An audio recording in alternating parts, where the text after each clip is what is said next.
Don't be mean. I was getting the poll ready.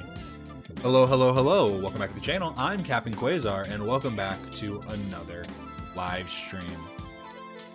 I'm not late. I set it for this time, so it's fine. But hello, hello, hello. Welcome back to the channel. I'm Captain Quasar, and welcome back to another live stream. Another day, another dollar. Got some things to talk about, some YouTube videos, some Instagram posts, and some Reddit posts. Sorry, I'm making sure that my stuff isn't closed. Things I'm trying to pull up. Oop. There.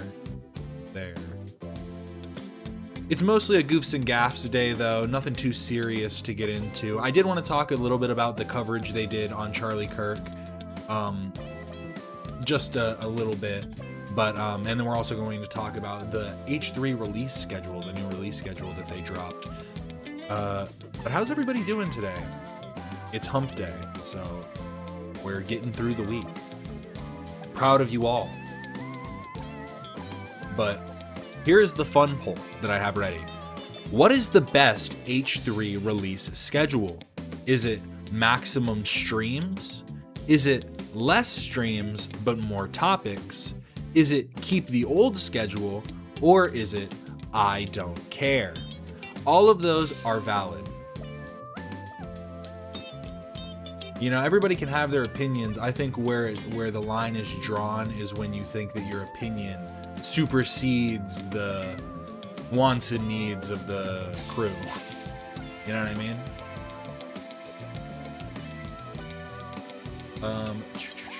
Sorry, there was one other thing. This I needed to pull. There we go. There we go. And I think we're ready to start now that that poll's live. Most people don't care. Nice. I like the current schedule. It's slightly less streams, which will be good for me. Yeah, I think there's a lot of people that were kind of getting overwhelmed with the quantity of streams because a lot of people did like the inclusion of After Dark, but it felt like it was kind of adding too much. So kind of having them added on to an extra stream. We'll talk about it more when we get there, but just throwing it there. Interesting. So nobody wants less streams. That's fair. Nobody's saying I want less streams. But yeah, so let's just hop into it. Get this music stopped. Pause it. No. And start with some Instagram today. This is from Feece Studios, Story of Trey, Season 6. And when I saw Season 6, my eyes, like, widened super big. And it made me think of, like, it makes sense now why Kevin Spencer has 8 seasons, this show. I've talked about my hatred of this show many times.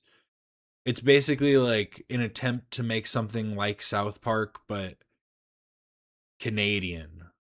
Ooh.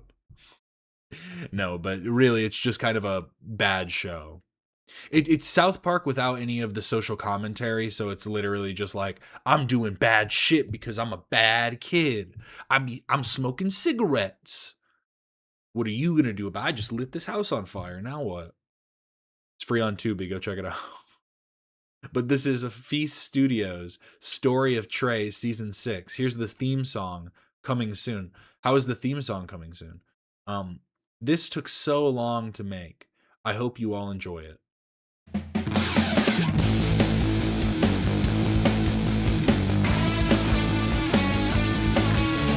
My name is Trey and I really like to party. Live every day in adventure without worry. My 2 best friends are Ethan and Andy.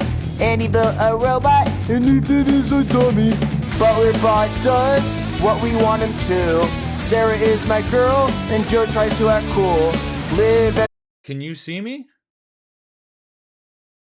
It is an F?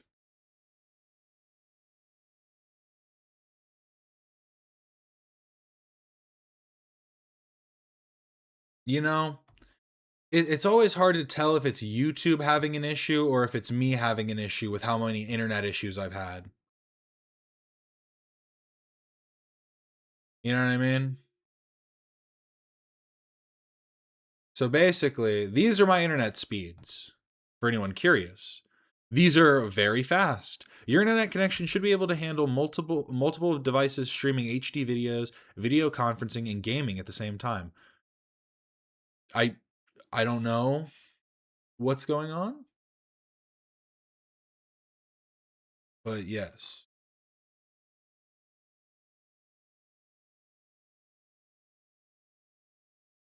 I'm thinking it might be a YouTube issue, but hoping it stays now. We are back, so fingers crossed. You guys saw this though, right? It's important. Story of Trey. But this is more important, so I'm glad that's over with. HF campaign. Hi diddly ho. Welcome in. But HF campaign has been making a lot of videos. She seems to be in a bit of having some issues lately. I'll let her speak for herself. 7:06 a.m. July 13th, 2026. I'm going to say the Muslim call to prayer because there's a lot of interference. The Muslim call to prayer: Allah is the greatest. Allah is the greatest. Allah is the greatest. Allah is the greatest. Allah is the one and only God. Allah is the one and only God. Allah is the one and only God. Allah is the one and only God. It's like, okay, nothing was necessarily that odd other than the interference part. I don't know if that's maybe just religious talk, but... I bear witness that there is none worthy of worship except Allah. I bear witness that there is none worthy of worship except Allah. I bear witness that Muhammad is the messenger of Allah. I bear witness that Muhammad is the messenger of Allah. Come to prayer. Come to prayer. Come to success. Come to success. Allah is the greatest. Allah is the greatest. Allah is the one and only God. Allah is the one and only God. La ilaha illallah. There's none worthy of worship except Allah. I am Muslim and I only worship Allah. But basically, she's been hunting down Shia LaBeouf for a while. I know, big reveal. And she seems to have found him. Hello. God bless you. Leave me alone. Hi. How are you? Hey, you're scaring my dad. You're scaring my people. You hear me? You hear what I'm saying? God bless you. Leave me alone. Avery liked this. It's gone pretty viral because it's actually Shia LaBeouf. Or maybe it's his clone. But Shia, I was not near this person's house. I didn't know you could do community notes on Instagram, but interesting. This woman recording is schizophrenic and believes she is married to actor Shia LaBeouf, seen in the video. She needs serious help. To all the new ones, this woman been posting videos for years. She believes she is married to a version of the actor Shia LaBeouf from a video that is over 10 years old, claiming that all new versions of him that we see are clones. She is convinced that she can only communicate with him through these videos, while he communicates back through numbers she encounters in her daily life. Additionally, she believes a criminal hacker is spying on her from outside her house, interpreting cat paw prints as proof that the hacker is wearing special animal print shoes to protect herself as she tapes her windows, puts knives on the locks, and spreads ashes across puts knives in the locks is kind of crazy. Puts knives in the locks and spreads ashes across the floors. Now she also wears hijab for protection against hacker AI abductors and others that are trying to hurt her. Her delusions involve technology and religion. She hears voices in her head, and she believes to be an AI talking to her, or she believes that the voices in her head are an AI talking to her, and she thinks the hacker is using AI to make her see fake cats outside, but that it's really the criminal hacker disguised as a cat. Furthermore, she has become obsessed with using bleach, convinced that the house is full of demons and can never be truly clean. She currently sleeps in a chair inside a sleeping bag, and the house appears to lack heat. The situation seems deeply tied to a history of family trauma and abuse. In older posts, her mother can be heard screaming that she wants her to die, and her father has left strange voicemails. Until December of last year, she frequently posts about her mother, writing captions such as, "I have to come up with a plan to save myself from to save myself from her because she wants me dead and is going to unleash her hate. Recently, her mother has completely disappeared from both the videos and the house. This absence is particularly concerning as her mother would never have allowed her to tape up the windows, place knives in them, or spread ashes on the floor. This is all very concerning and very confusing because I remember seeing her videos, quite a while ago. And my whole wonder at this point is just like, how it seems things have probably gotten worse. And like, how is she paying for gas and food? And because she seems to kind of just be driving around.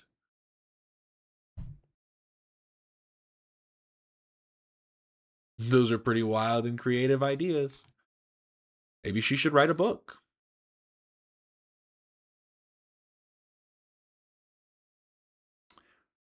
This was from 2 days ago. Part 2-2. Last night I parked in front of the TA travel stop. The criminal put a leaf in the window. Leave. And there were leaves and pink flowers placed specifically over front door. 3 of them. An attack. The side of the drivers where most of the black dirt was not on the side where tree and mulch was. Naturally, there could be leaves, flowers from the tree, and heavy rain. However, the car has not had this black stuff all over my car before. It could be mulch or leaves. My car looks like it's vandalized with black stuff all over it. Oh.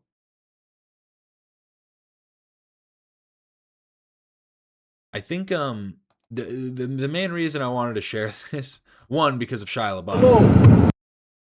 But then 2, again, we've talked about this before, that it's like, check in with people in your daily life. And also kind of, not to be rude, but keep your head on a bit of a swivel and be cautious of the people around you, because you never know who's sitting in the parking lot next to you or who's, sitting outside of the establishment that you're inside of. There's always something and somebody doing something. So be cautious. Don't be wary. Everything's gonna be all right. But the thought of this woman like driving around possibly with knives, I don't know. And maybe because it seems like there are people that are like super invested into her life, like there are a lot of people that are lolcows that have like these hate communities, and then there are a lot of people like this too.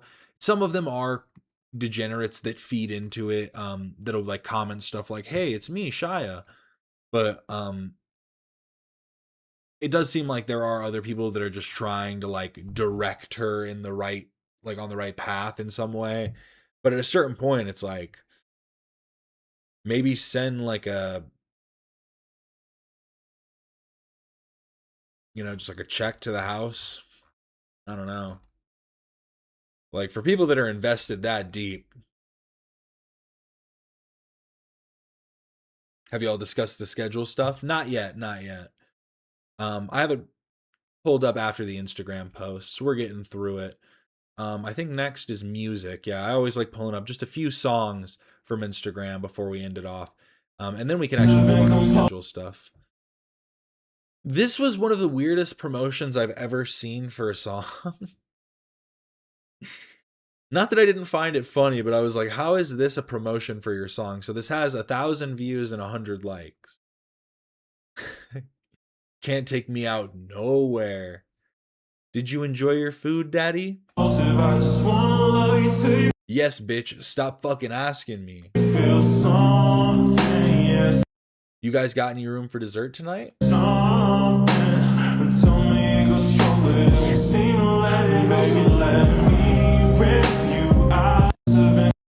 He clearly just wanted to make an AI of him making out with himself. Compulsive, I just wanna love you till you feel something, yeah, something. And tell me it goes strong, but it won't seem to let it go. Baby, let me rip you out of it. Now I need to check him out. Now I need to hear all the great music he drops. Yeah, now I'm back. Been away, pippin', now I'm back on track. Had to drop a shorty that ain't messing with me back. And now I got a shorty that be laying on her back. Nah, bro, I preferred the video where you were making out with yourself. Gotta be honest. Do more of those. Dude, my boss just called me, like, we need to talk about your time card. I was like, oh, fuck, what did I do? He just wanted to tell me I'm getting a bonus. Let's go. Bonus time. It's almost that time of year. Who's ready for those big bonuses? But this is just the tip of the iceberg for today. Girl, if it was up to me, I would've had you off your feet, lift you on that fucking kitchen counter, kissing from your cheek down to your Do this song, but then have you doing this stuff, doing what you're saying in the song to yourself. Just saying. It's a good idea. That was a good marketing strategy, and I think you should implement it more into your music videos. You know, the rest of these only have like 100 views. That one had 1,000, so it's at least worth a shot. And compulsive, I just wanna love you till you feel something, yeah, something. Hashtag living. And tell me it goes strong, but it won't seem to let it, baby, let me rip you out. And compulsive. But then we got Late Night Luke. Late Night Luke is one of my heroes from Instagram. Summer Days and Late Night Luke. Jay playing out now. Hashtag Summer Days. Hashtag Late Night Luke. Hashtag Jay playing. Hashtag original song. Hashtag indie rap. Had to get them all in there. Sunshine, I'm catching every breeze. These are days I think about when I'm stuck in that winter freeze. I'm talking tubing, coolers full and no regrets. I hear the bass so loud, I feel the hot tub jets. Wish I could bottle this feeling and save it for November. Coldest nights of February, Arctic chill or late December. But now it's thawing out and everyone can take a breath. Minnesota summer, feeling like rebirth from death. Get away to these summer days, sipping Chardonnay here with you. The music plays a familiar way, only summer days on the queue, yeah. Feeling sunshine, I'm catching. You know, it's like I wouldn't listen to this song. I'll listen to it every day on Instagram Reels, but I would not listen to this like while driving down the road. But it's gonna be something stuck in my head. Every breeze, these are days I think about when I'm stuck in that winter freeze. I'm talking tubing, coolers full and no regrets. I hear the bass so loud, I feel the hot tub jets. Wish I could bottle this feeling and save it for November. Coldest nights of February, Arctic chill or late December. But now it's thawing out and everyone can take a breath. Minnesota summer, feeling like rebirth from death. Get away to these summer days, sipping Chardonnay here with you. The music plays a familiar way, only summer days on the queue, yeah. Feeling sunshine. Here's The Driveway, homies. Southern Nights by Glenn Campbell. You know, I've been listening to this song more recently. You know it's just as good when you close your eyes? A Southern Night. We love Southern Nights. This is the difference between a garage band and a driveway band.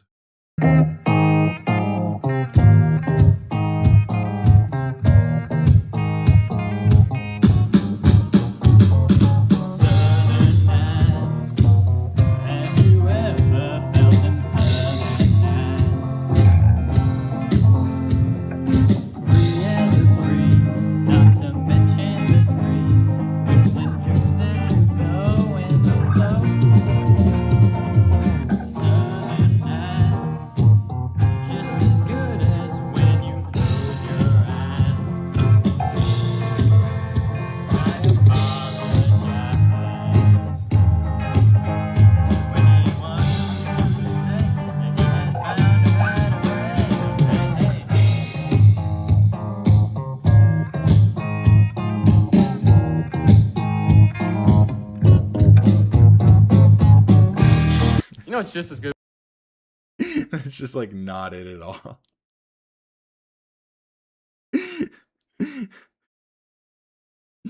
They're almost there. See, it's one of those things where it's like, if I just like was like riding down the street, if I was riding on my bike down the street and like I saw like some kids playing this song, like doing this in their driveway, even though I saw like some 20-year-olds, some guys that are like 35 years old trying to learn how to play like Freebird.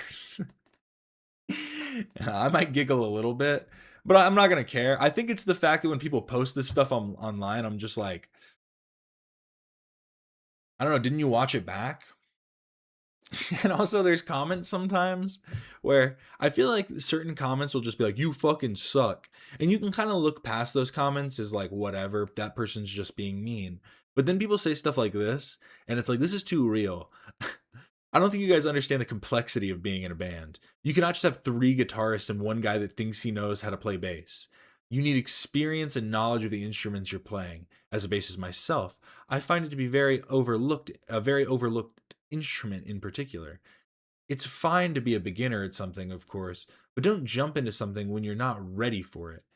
It would also benefit you to find someone who sings with more passion. He was singing with passion. You didn't hear it? Good when you close your eyes. A Southern Night.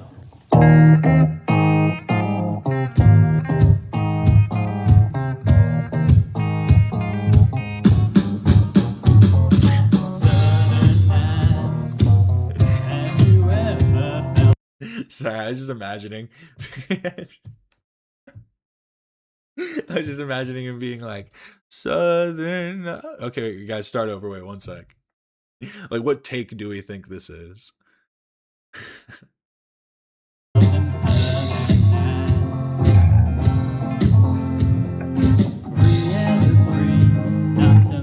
Only one of these guys has practiced this song before. The rest of them heard it one time before they did this video.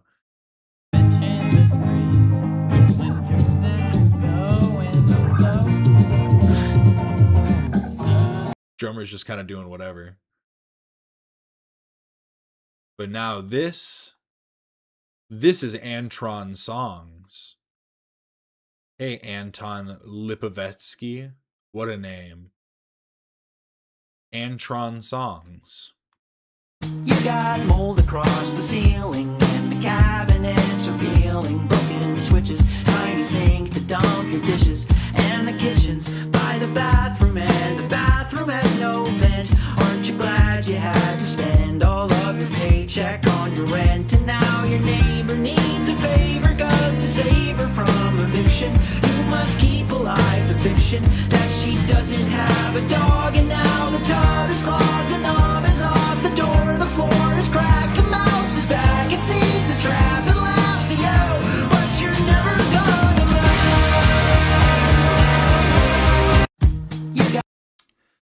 This feels like a song you're listening to while overdosing in a bedroom at a party in 2008 or something. It's very specific, but also very fitting. Mold across the ceiling, and the cabinets are peeling. Broken switches, tiny sink to dump your dishes, and the kitchen's by the bathroom, and the bathroom has no vent. Aren't you glad you had to spend all of your paycheck on your rent? And now your neighbor needs a favor, 'cause to save her from eviction, you must keep alive the fiction that she doesn't have a dog. And now the tub is clogged, the knob is off, the door, the floor is cracked, the mouse is back, it sees the trap and laughs at you, but you're never gonna move. You got. No, I like it a lot. Don't get me wrong. There was no hate in my description. It was just it was apt. That's what I think, at least. But this is Ben Bustamante. You Bustamante? But Ben Bustamante came across this video by C-Dubs. So he had to outdrum it to it. Also, don't mind the end. I went completely off, but who cares? LOL. I just thought I love these types of videos because I love when different musicians collaborate through the internet. It's like, it's what we have now. We live in a magical time. You know, there's so much destruction there, but there's also so much that we can build upon. So, this is a method of fighting back. One thing I'll ask you a question. Would it be so hard to answer? Would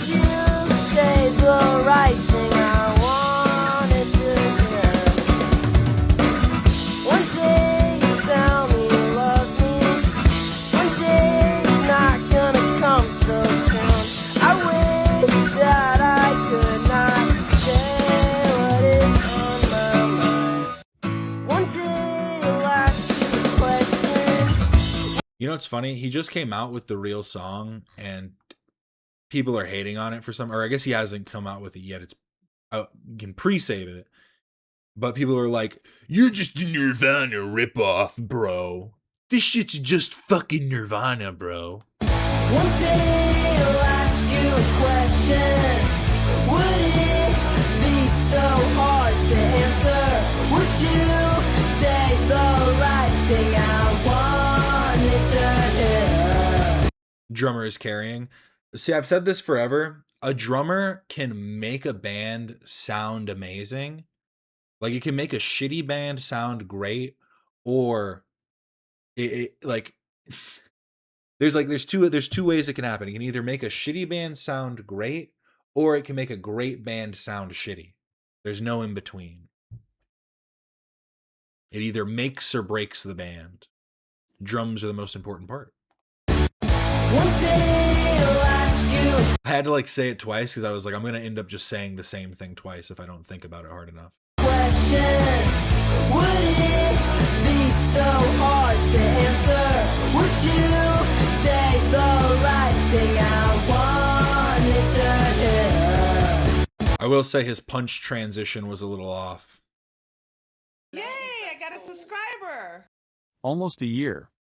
Let's go. Thank you so much for the 11-month Quasar Cadet. Alex the Fiction. Almost a year indeed.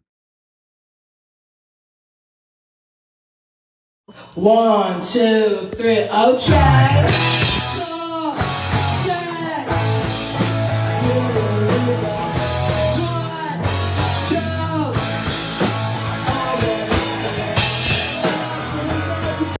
Literally a ripoff of Drain You by Nirvana, note for note. Someone broke down that it's not because of it's like Drain You's, whatever, I forget the fucking thing. It's like a 3 versus a 4 or 5 or some shit. I don't know. They broke it down. It's like just like the first 2 notes. It's the intro, the first 2 notes, but I don't know. It's to me that matters very, very little. Yay, I got a subscriber. Oh, here is my 5 badge. Do I get one each live? Unless you've done math rock, all of the different chord progressions have been done. But thank you so much for the 5-month Quasar's Cadet Serotonin. Oh, here's my 5-month badge. Do I get one each live? I don't. You should get one every month. Yeah, that's what I thought. They think they're Ren. Yeah. I mean, I will say there's also while I do think, it's like all art is derivative. All art is derivative, but it's like not necessarily intentional.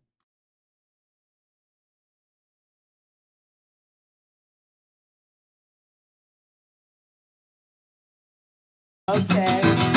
Don't say. See, my biggest thing is like the reason I don't care is because you could literally look back at like Frank Sinatra. Frank Sinatra singing Fly Me to the Moon, one of his most popular songs. That's not Frank Sinatra's song. The song's from like the 20s. Fly Me to the Moon. Original. Maybe not the 20s. Who originally sang Fly Me to the Moon? 54. I was only off by 20 years, but Fly Me to the Moon was originally written by Bart Howard in 1954 and was originally recorded the same year by American actress and singer Kay Ballard. And so it's just like, I don't know. And especially when it's like chord progressions. Chord progressions, I'm like, I just don't care at all. Especially after hearing that, what's that one band, Axis of Awesome, same 4 chords. Now there's a song. It's from Neon Genesis Evangelion, duh. I only know Evangelion from the edits. I don't know. Isn't that something to do with anime?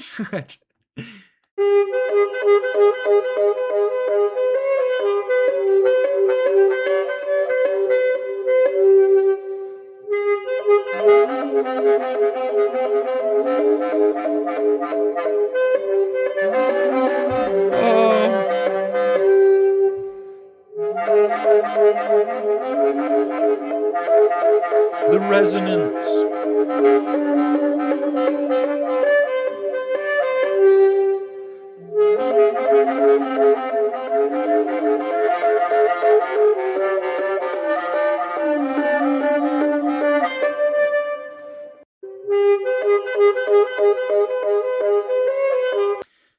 And this is the song I hear while dying on a hilltop after getting stung by some mysterious insect. Improvising melodies with the drumophone and voice. People really just slap stuff together and call it an instrument, but fair enough.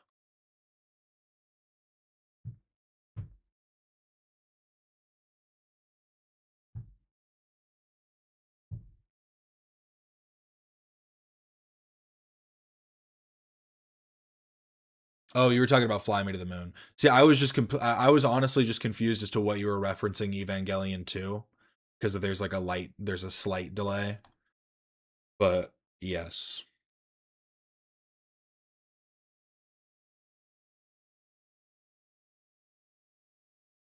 But now we can talk about the new schedule.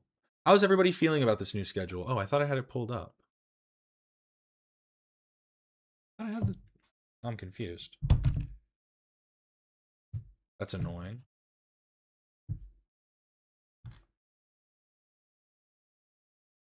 Here it is. So this is the new H3 schedule. How's everybody feeling about this? So new H3 schedule. Start time is 11 a.m. PST. So that's already failing. Failing. 11:30 right here. Live it in 85 minutes. So they're already lying to us. Today is a combined show with H3 and After Dark.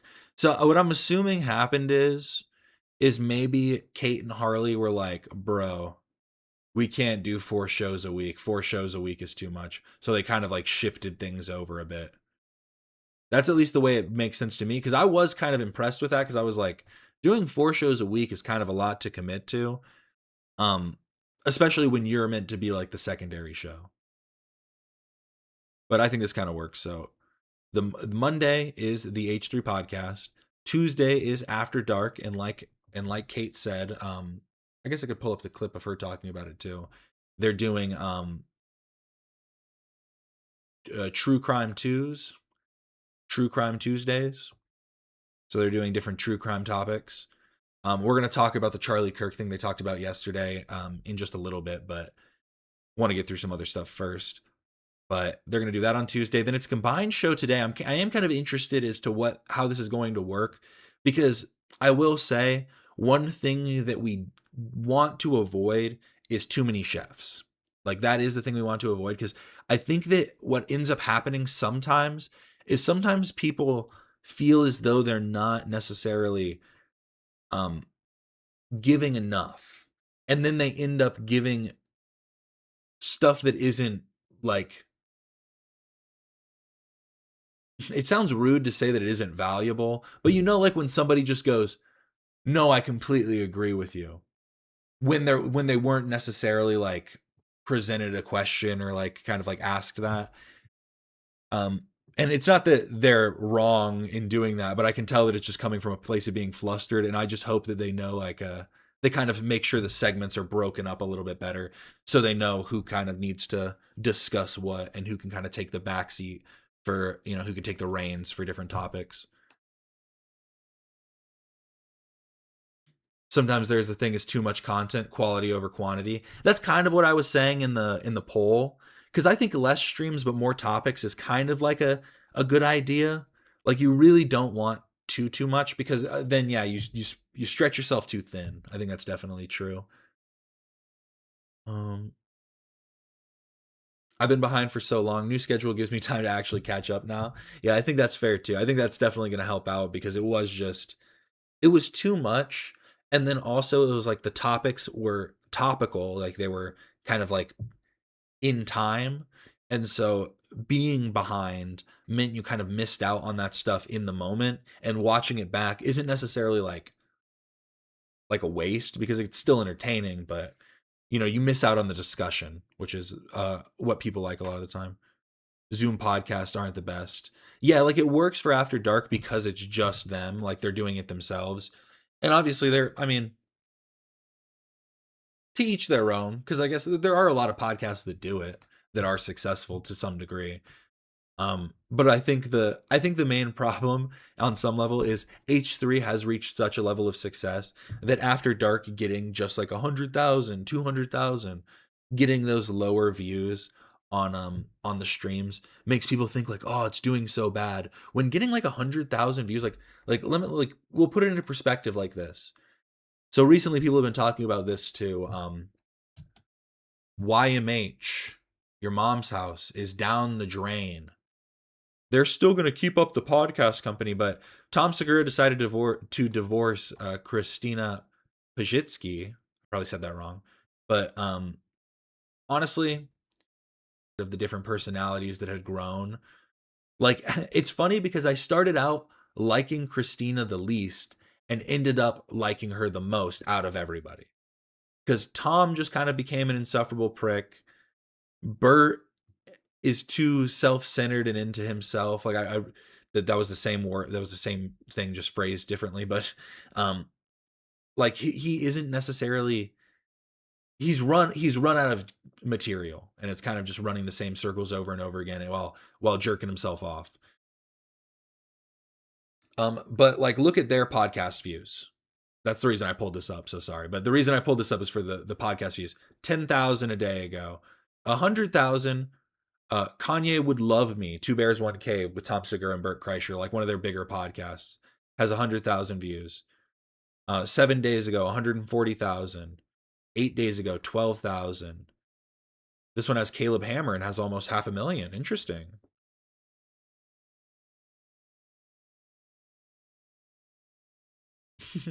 I don't mind it being Zoom. I think it's just awkward at first. Maybe they should use the hand raise feature, LMFAO. Maybe. I don't think that's necessarily a bad idea, because if they do like the hand raise feature, it like at least helps mitigate some of the like talking over each other.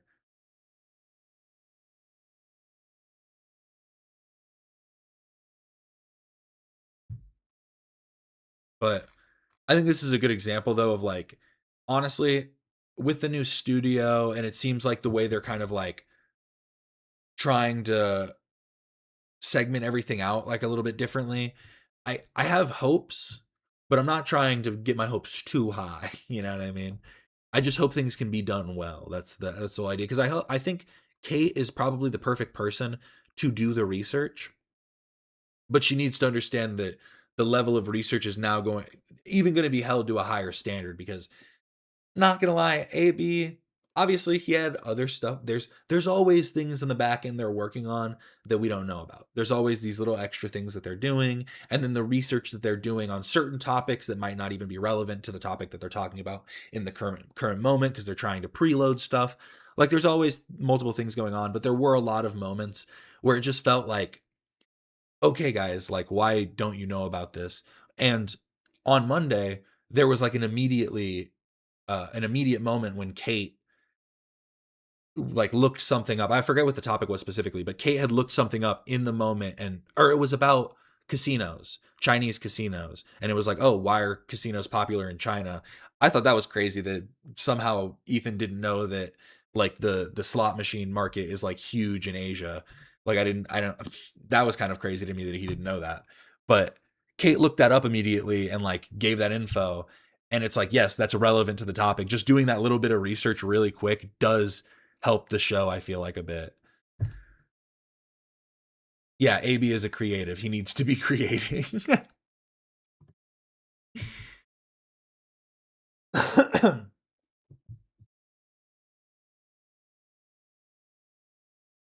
Yeah, Bert Kreischer is the worst, I swear. I'm so sorry he only has one joke. That's what it's become. I thought he was funny in the beginning, but it really did. It wears you down over time. You didn't know that about slot machines? I don't know why I knew that, actually. I don't know why I knew that, but I did know that. Maybe it was because I looked it up at one point, because I noticed that as well, that they have a lot of the different dragons and coins and and it's because it's about good luck. They have a lot of in Asia. There's a lot of good luck like rituals and good luck just baked into the culture, like the ideas of luck and in that. So of course they're gonna have like games based on luck.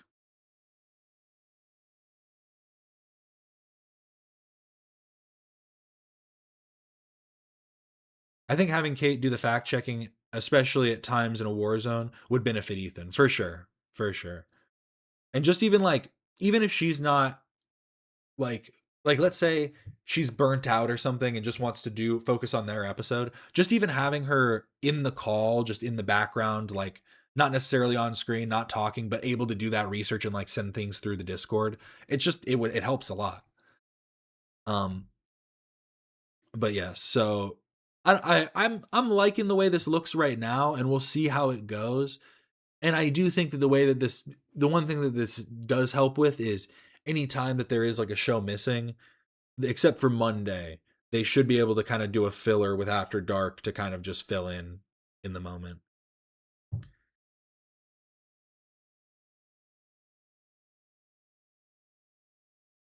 Red pill content used to diss gambling as Chinese marketing. Now they realize that they can get rich from gambling money and they don't care. Yeah, they realize it's so funny because it was like the true red pill. It started out by like people trying to break the system, and then they realized they can make more money by playing into it. You know what I mean? Like I feel like it did start out with that, where they're like, we're trying to break away. Yeah, gambling's wrong because gambling is like a vice that you feed into, and you feed into this vice and it breaks you.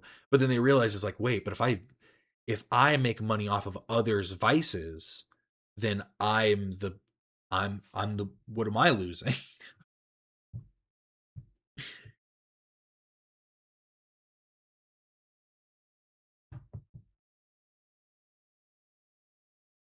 But yeah, I think in general this is a good thing. And I guess since we're here, we might go back to talk about the Christina P Tom Segura stuff. We might go back to that at some point. But I think that this is fair. The poll's up if you care to give your opinion. What is the best H3 release schedule? Maximum streams, less streams but more topics. Keep the old schedule, or I don't care. I don't care is actually winning. That people, I mean, that's fair. Like I was saying in the beginning, we kind of have to leave it up to them to figure out what schedule works best for them, and that whatever schedule works best for them is how we're going to get the best content. Like that's that whole quality over quantity thing. Because if we're forcing them into our schedule, then all of a sudden they're just going to be overworked and underpaid. That part ain't true. But yeah, keep the old schedule is actually in last with 10%. Less streams but more topics is coming in a close third with 13%. And then in that second place is maximum streams. So I don't care is keeping the lead, but we're going to keep that up for now. Leave that for like another 15 to 20 minutes before we put up the how late is the stream going to be today poll. Because they're supposed to start at 11:30. That's already 30 minutes late based on this. But are they going to be more than 30 minutes late? That's the real question.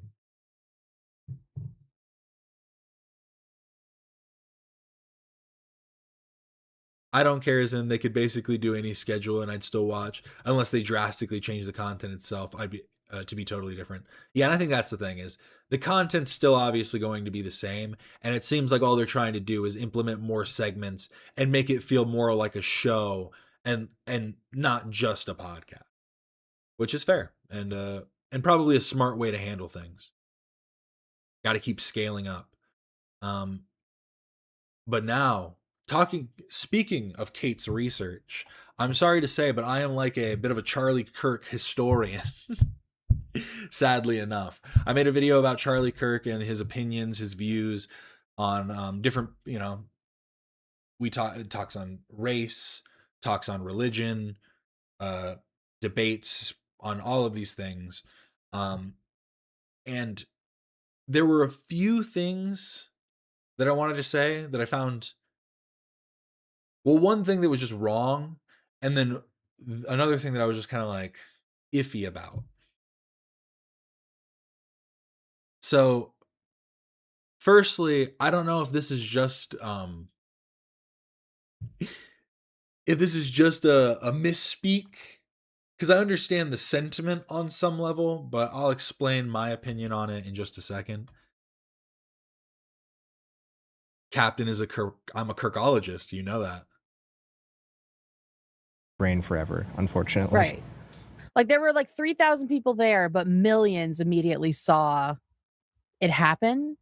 And I know a lot of people rejoiced at this because Charlie Kirk was such a divisive figure, promoted a lot of hateful stuff, in my opinion, right? I mean, that's not even an opinion, that's just factual. I mean, you could say that is like a factual statement that regardless of one, like, certain perspectives, others' perspectives would say that it's hateful, so that's just like a true statement. Especially as a queer person in America. But it was the publicness of it happening that I think a lot of us took issue with, because And when I first heard this, I went, "Wait, what?" Because I I don't. It's not just that we saw it, that it was bad. Political violence in general is bad because, again, even if we hate Charlie Kirk and think that what he did was destructive and did add to, hatred and bigotry, what did the death of him accomplish other than the emboldening of the people that backed him? You know what I mean? Like it literally only made it more divisive. And so I don't think that it being public was necessarily the issue. Yeah, it's just I don't know. Like, obviously, I hated Charlie Kirk.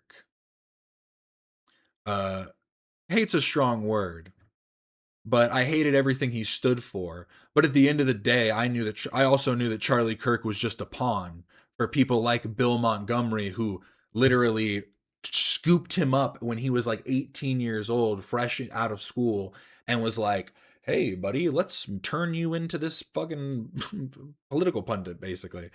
And like from the beginning was combed by the right, in like, obviously he believed in these values prior to that, but it's like, they find somebody that's in their, that's lightly in their grasp, and they tighten the squeeze, and so again, it's like the death of one is not going to, it's one head off the Hydra. You cut one and then a few more appear. It's never ending.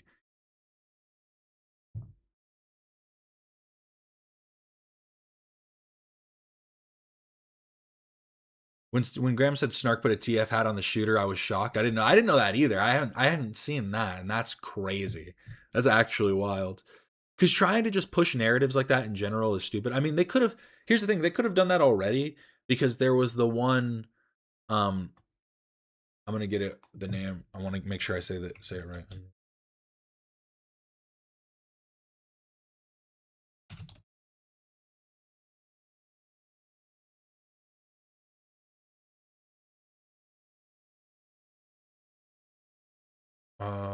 Yeah, the Annunciation Catholic school shooting that happened last year. That person wrote on all of their weapons and like all their guns and ammo and stuff. Like they wrote like I think they wrote Vape Nation or something on it. They wrote Vape, or they wrote Vape God is what they put on there. And people were like debating, like, is that related to Vape Nation? Because they also put E-Dups. They put like an I-Dubs reference. They put E-Dups on one of their guns.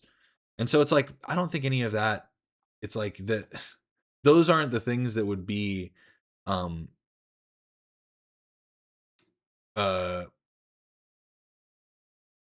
radicalizing. I don't think I-Dubs is somebody radicalizing somebody even at his edgiest. I think at the end of the day, those type of people are just like absolutely lost. And then trying to act as though those things are reasonable and then fabricate, fake evidence to try and act as though that's reasonable is beyond the pale. You know what I mean? Because it's already unreasonable to think that the acts of one person like is necessarily in effect of like a content creator. Like obviously there's a conversation to be had, but I don't think there's a direct, causation there all the time. And I think that's crazy enough, but then to fabricate it is even just crazier. I like how Leftovers keeps trying to frame themselves as not a snarking community and then does stuff like that. They also try and act as though they're like not a Hassan fan club, basically, just like another Hassan Reddit. But over the break, I checked it one time because I was just like, there's not a whole lot that I'm looking at right now. Let's see what they're talking about. And they were just like talking about Hassan. They were talking about Hassan streams and like different things. And I'm just like, bruh, what is going on? Like, come on now. I don't think if you were a current H3 fan, you'd write Vape God to show that, Yeah, but I'm just saying that it's like there's already like crazy stuff to do, and I'm surprised that they would go so far to already like to fabricate it when there's already things that they can twist. People are just wild.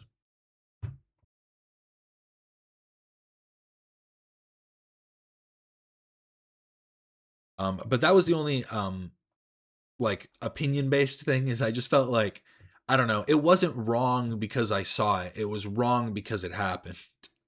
Political violence is bad because it never accomplishes anything. Like, you know what I mean? Like people go like, imagine if somebody had assassinated Hitler. They tried. It didn't work. They tried a bunch, like 40 something times, and it didn't work every single time. And it not working only made Hitler feel like he was more powerful, and like it was the the grace of God bestowed but like upon him that allowed him to do these evil things. And then when you do kill somebody, like this is a bit of a stretch, but when you do kill somebody and assassinate somebody like Franz Ferdinand, we end up with World War I. So it's like, to either do it and accomplish it ends to the destruction of many, or to not accomplish it ends into the strengthening of their values.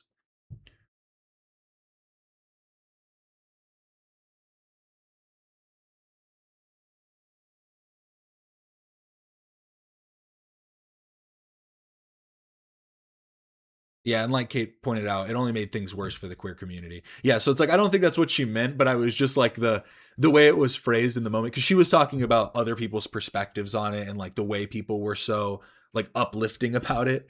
And then she said, it was because it was public that people felt some type of way about it. And I don't know.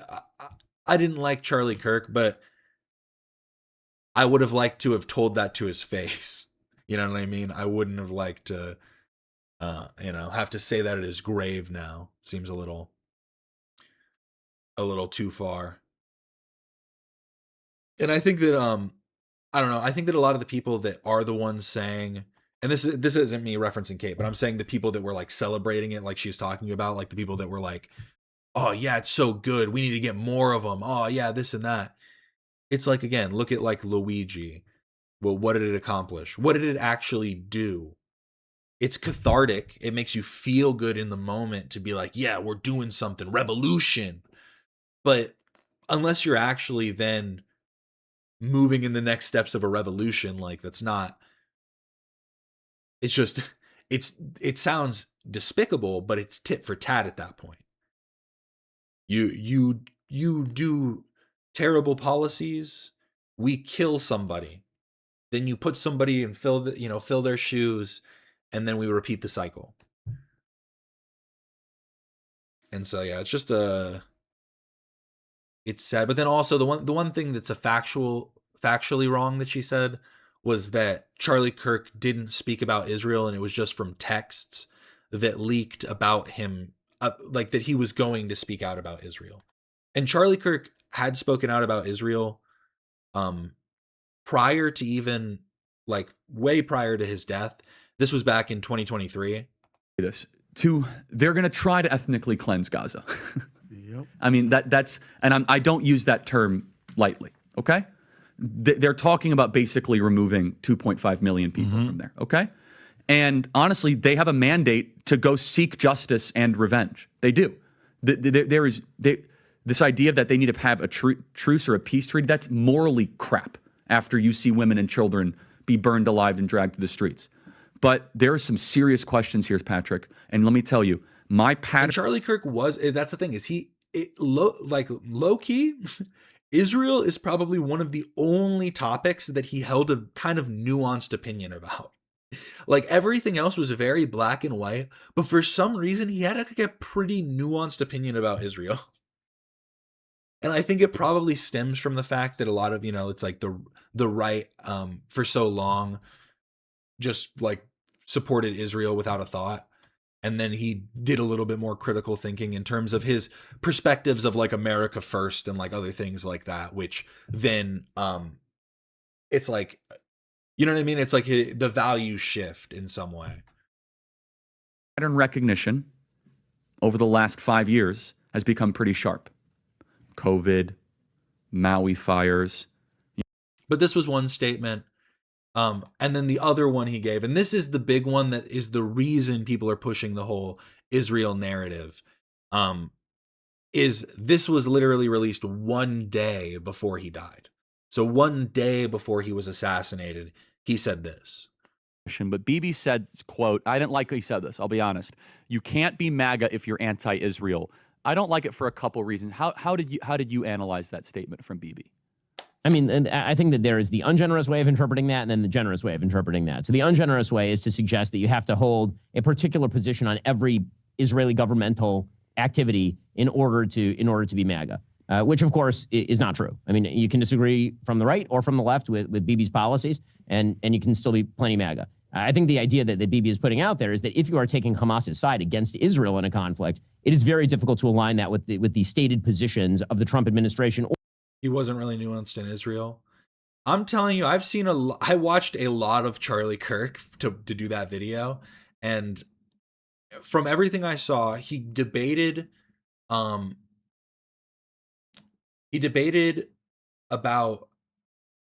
because I'm thinking about it because it's segmented in my brain from college campuses, actual debates he had, and then just statements made on shows and stuff like this. And debates made on college campuses are where he was much more adamant and pro-Israel. And that's obviously the pushback against the leftist, anti-Israel sentiment. But then when speaking to conservatives, there's much more of this, which is the one, it's a, like you're saying, the tepid questioning where he's just kind of, I guess it's on some level just trying to give a generous framing of a question to be able to get the pushback needed, like, so that you can then like move forward with your plans, you know what I mean? Kind of be like, we've discussed this before, but on some level, like the willingness to call it ethnic cleansing and like I said, I think that it more so stems from this, which is the America first positioning, where it's not necessarily that he is saying anything against Israel, but he doesn't like this new and I don't think that it's a large majority, but there is a bit of people that for some reason position themselves as like pro-Israel, like I'm America and Israel first. And it is like an odd thing. And again, it's a very small minority, but it's always those vocal minorities that get noticed,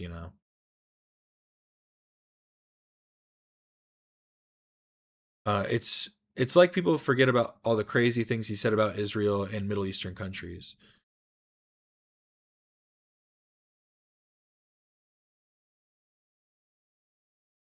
Ooh. I get what you're saying, but I think the relevance to like his bigotry on that is like Because again, I'm not saying this as like a I'm not feeding into the conspiracy that it was Israel that killed Charlie Kirk in any way. No, I don't believe that for half a second. But my point is more so that I do think that there was at least a bit more of a conversation that he was having, which is where the conspiracy theory stems from.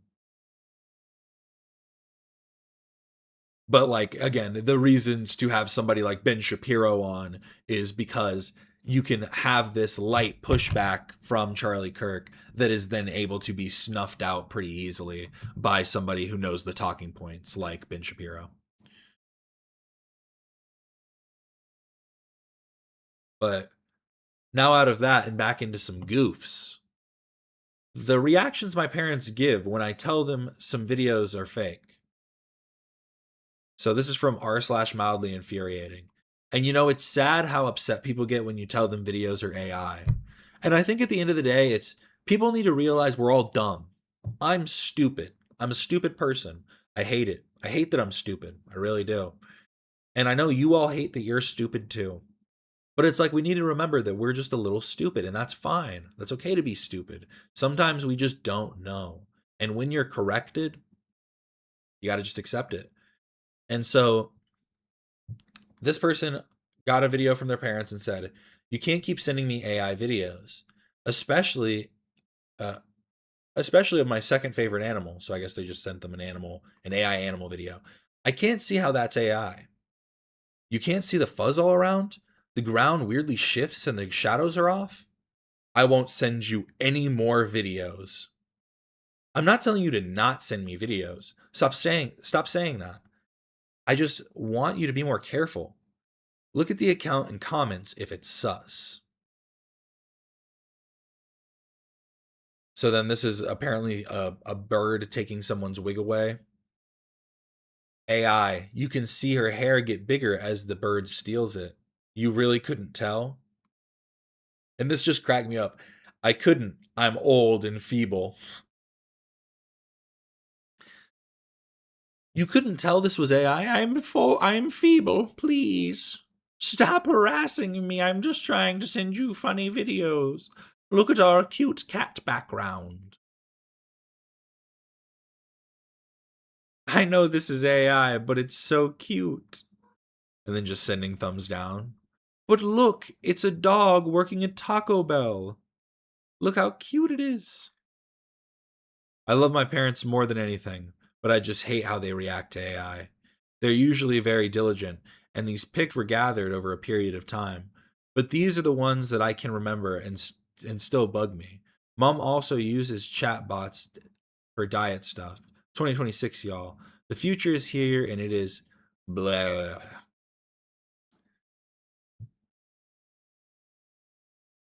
See,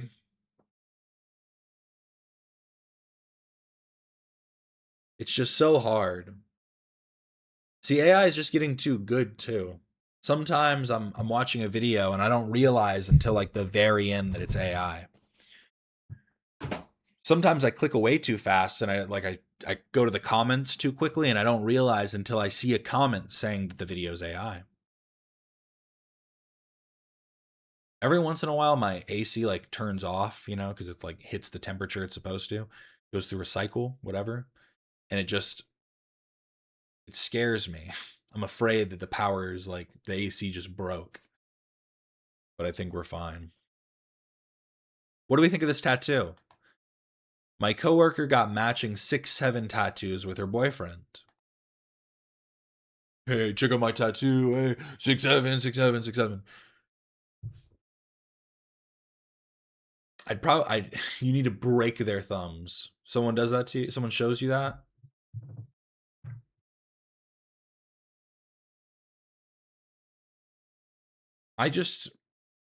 The worst part is that it's actually done kind of well. Like, it's not great. There's bleeding. But, like, for the scale, like, the dimensions are decent. The thumbs are a little fucked. No, okay. The thumb on this one's actually a little bit. This one looks a little bit better, but it's still a little off.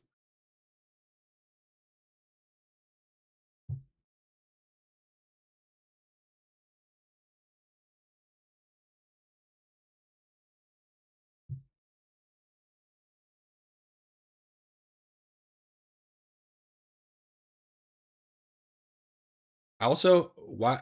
You know what they should have done? My coworker got a matching 6'7" tattoo with her boyfriend. This is clearly just one person's hands, 6'7". One person should have got 6 and the other person got 7. So when they're holding hands together, they have 6'7" together.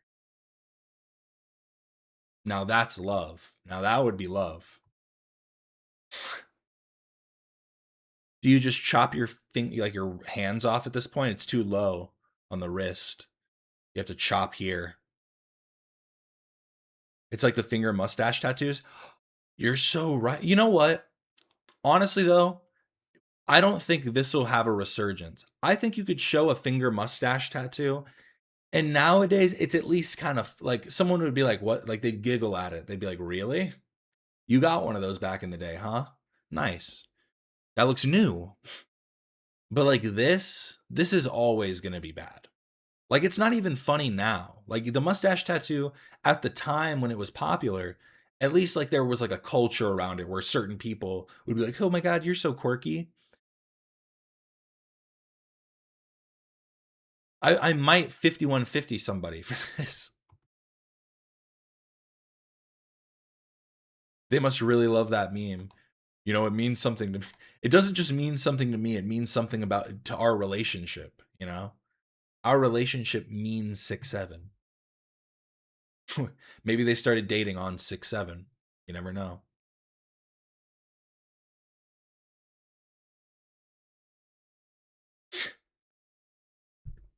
See, the reason I like the 6'7" meme, the only reason I like it at this point is because every time I think about it, I just think about like just somebody like brain dead from reels. Just every time they see 6'7", just anywhere in public, just going, nah, just 6'7", 6'7", yeah, 6'7", and just at the grocery store or something, and like in line at the DMV. Number 67, your order is ready, and they just have to stand up and go for it.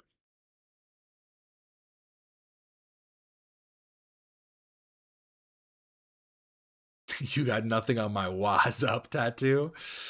Yikes.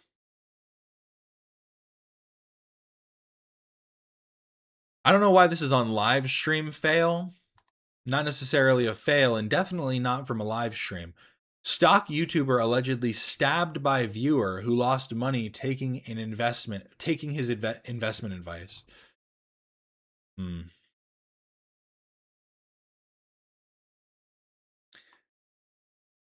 know, this is why you never take advice from stock YouTubers, but this is why you also never become a stock YouTuber. Just keep trading.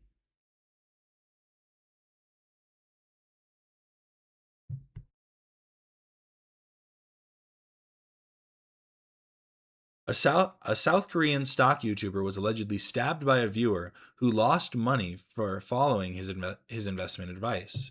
Police in Busan arrested a man in his 20s on suspicion of attempted murder following the attack on July 13th. The suspect allegedly approached the victim, a stock YouTuber in his 40s, at a commercial building in the city's Nam district at around 8 a.m. He is accused of stabbing the creator several times in the face and body before fleeing. And this dude's just a G, apparently. The YouTuber was taken to the hospital with serious injuries, but is not believed to be in life-threatening condition. He's fine. He got stabbed in the face and body, and he's just okay.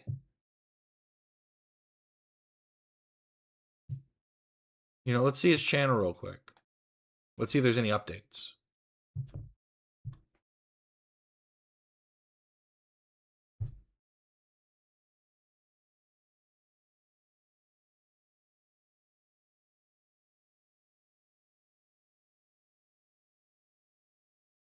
But viewer accused of stabbing YouTuber after huge investment loss. Authorities have not publicly named the victim, but footage aired by Korean broadcaster KNN showed his YouTube channel with his name and profile picture obscured.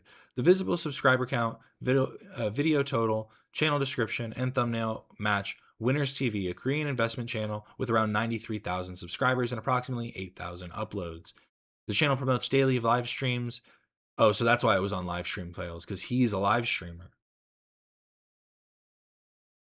I guess the fail was this guy losing out on his money.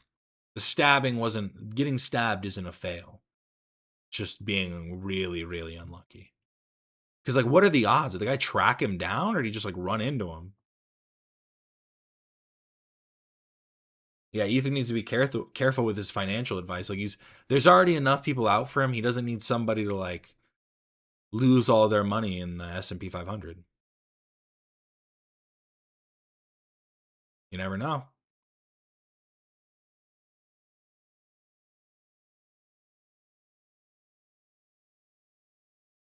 This wouldn't be the first time a streamer has been attacked by a viewer. In 2025, a Korean streamer was found dead, and a viewer was arrested for her murder after he had donated tens of thousands of dollars to her.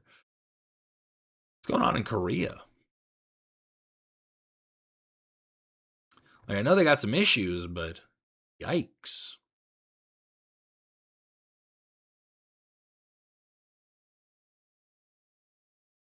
We can't afford another Georgie. I don't know if they can afford another Georgie. They just paid for that studio. Oh, and then this was the last of this. Oh, no.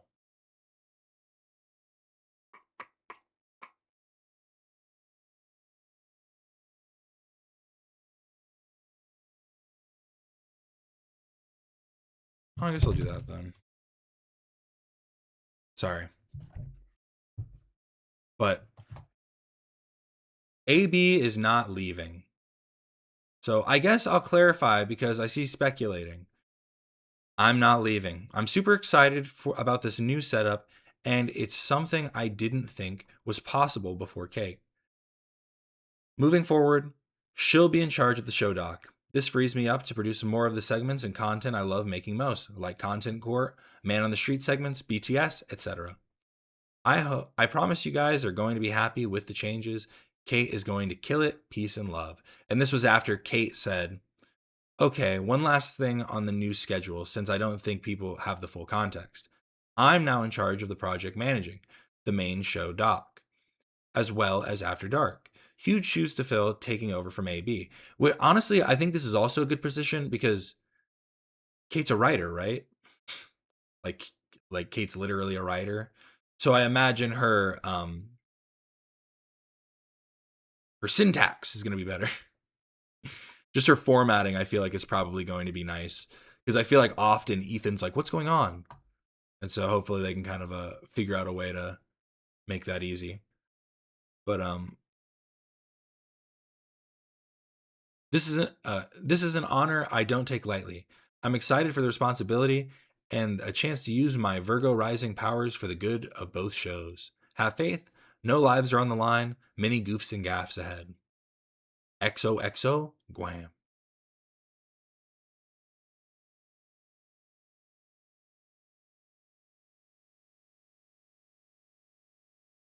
Who looks like a Barbie? Wait, I'm confused. Now there's too much of a delay. Do I look like a Barbie? I hope so.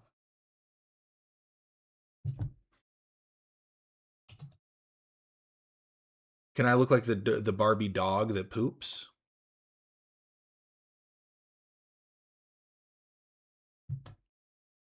I've been told I don't give a golden retriever energy. I give a Saint Bernard energy. And honestly, I can rock with that.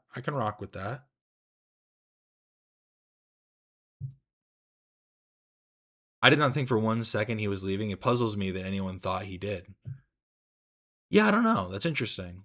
And I didn't think AB was leaving either. I thought they kind of laid it out pretty clearly. But maybe it was because they were also confused. Because honestly, I don't want to talk about it too. I'll just talk about it briefly because, I mean, it's not my house.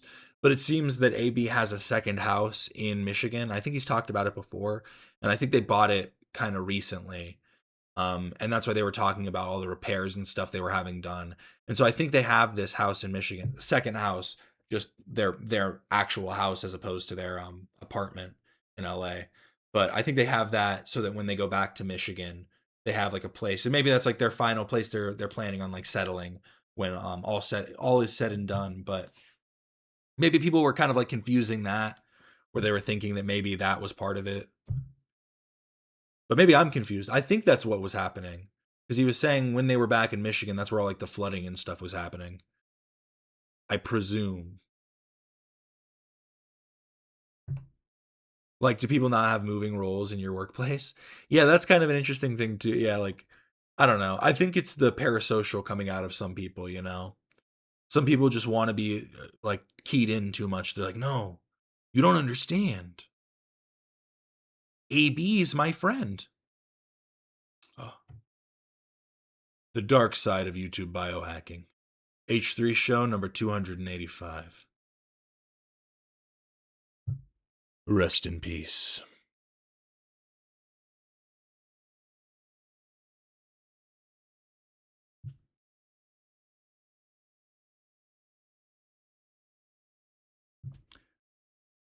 I knew it was Connor. I couldn't remember his last name. Murphy. Rest in peace, Connor Murphy. Connor Murphy. R.I.P. You know, never mind. Never mind. I just had like an actual thought, but it's like maybe too dark.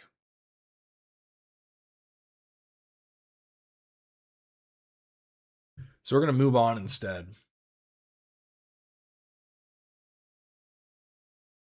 Thank you, AB. You are my best friend.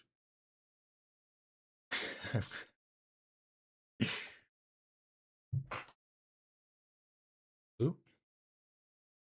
AB, if you see this, you are my best friend. I'm coming for you. I'm coming for you. I'm coming for you. See you soon, AB Starkilla.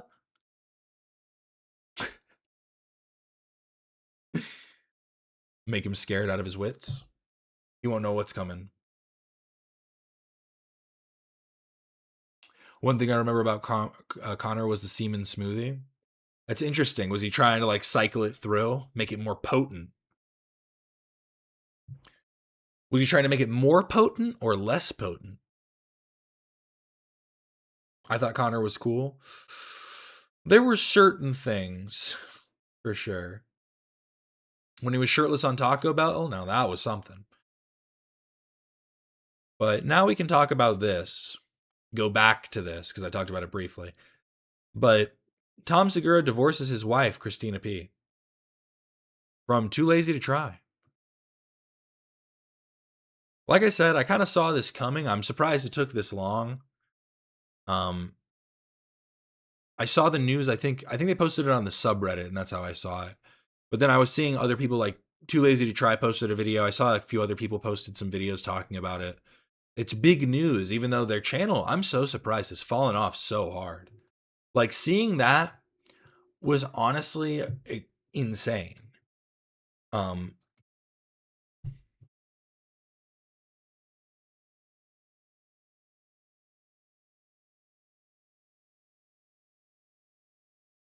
Like, because what is their most popular? Yeah, see, with Andrew Tate. And that's their most popular podcast, too, is the one with Andrew Tate. 7 million. So they were pulling in 7 million. See, these are all years ago, though. 3, 4 years. 2 years. Matt Rife. Wow, her podcast completely fell off, though.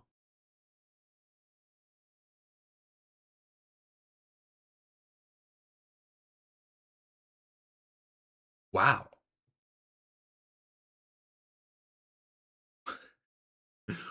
I wonder why. I wonder what's the difference.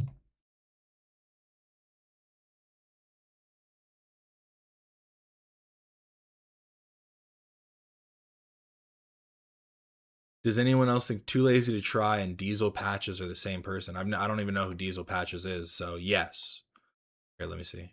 Here, let me hear Too Lazy to Try's voice. Was it yesterday, last night? I don't know. I was, you were sitting in the chair and I went up to you and I was trying to make kissies with you. What do you, is Yana, am I being inaccurate and No, facts I'm just, right now? No, I'm just taking myself there. I'm going. I remember. Yeah.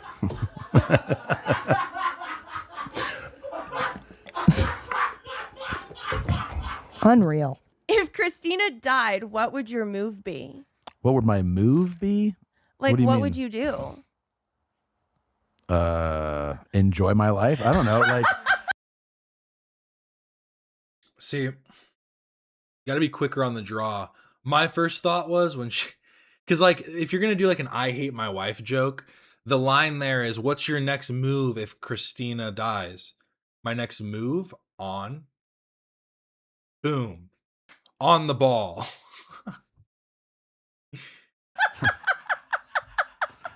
you get over it. Yeah. Okay. Yeah, you. No, I mean, you would. All right, Tom, that's a red flag. That's there would be tears.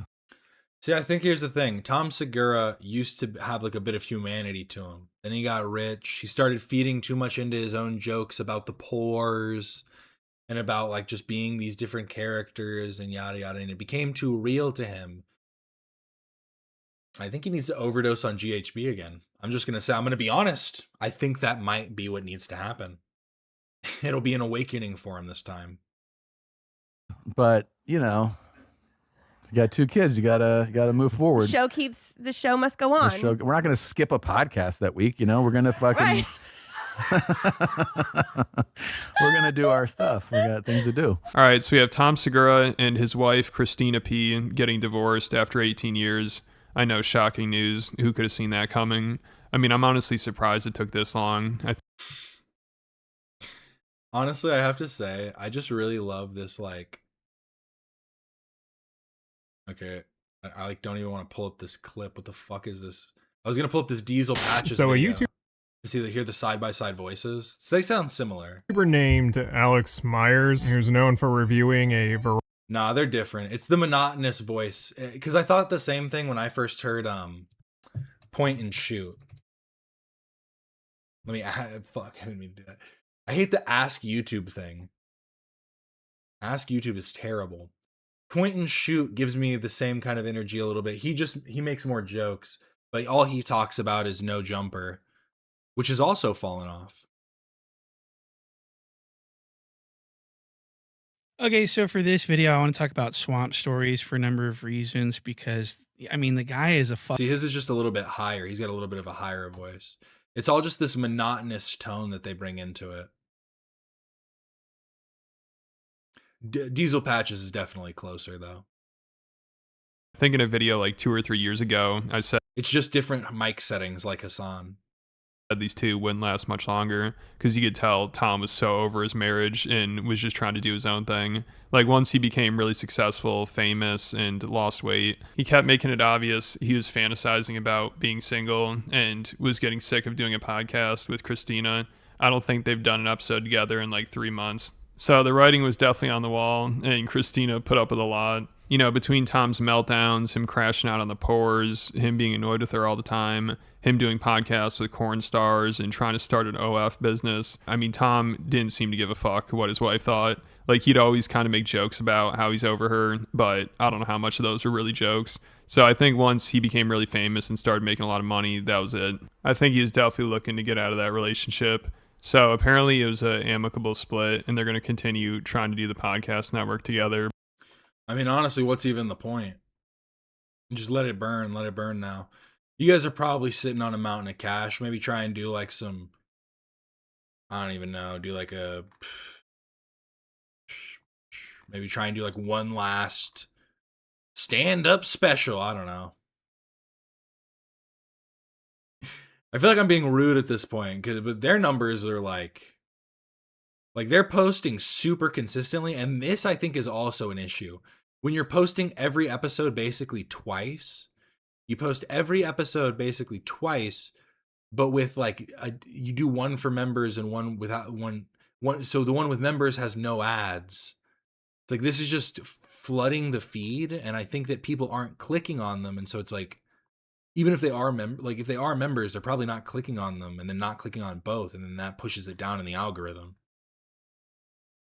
Like literally, they do this every single one has it's uploaded twice. One is a members episode. That feels like a really bad method.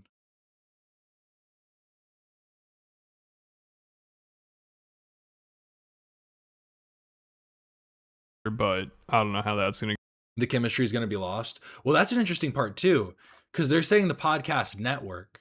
Their podcast is like the only one that actually pulls in a little bit of numbers. Their podcast is the only one that gets like 100,000 views. Tom and Bert on Two Bears gets a little bit, but like I feel like they might get rid of their main show, right? Like the main Your Mom's House podcast, or if they do it more separate episodes where it's like Tom and a guest, or Christina and a guest, or just Christina and their crew, or Tom and their crew. But just all around, I don't know. I think the problem is like I'm saying with H3, they're doing the smart thing of podcasting. Podcasting in some ways has come and gone. You know what I mean? Podcasting reached its peak at some point, and I feel like it's on the downtrend now for sure. You can't create a new podcast that's just shooting the shit, talking to friends, and get super popular. So the fact that that's all their podcasts are isn't going to be as popular if you don't have the time to listen to it. If you're not like, and again, there's other things you can listen to instead that's more like engaging.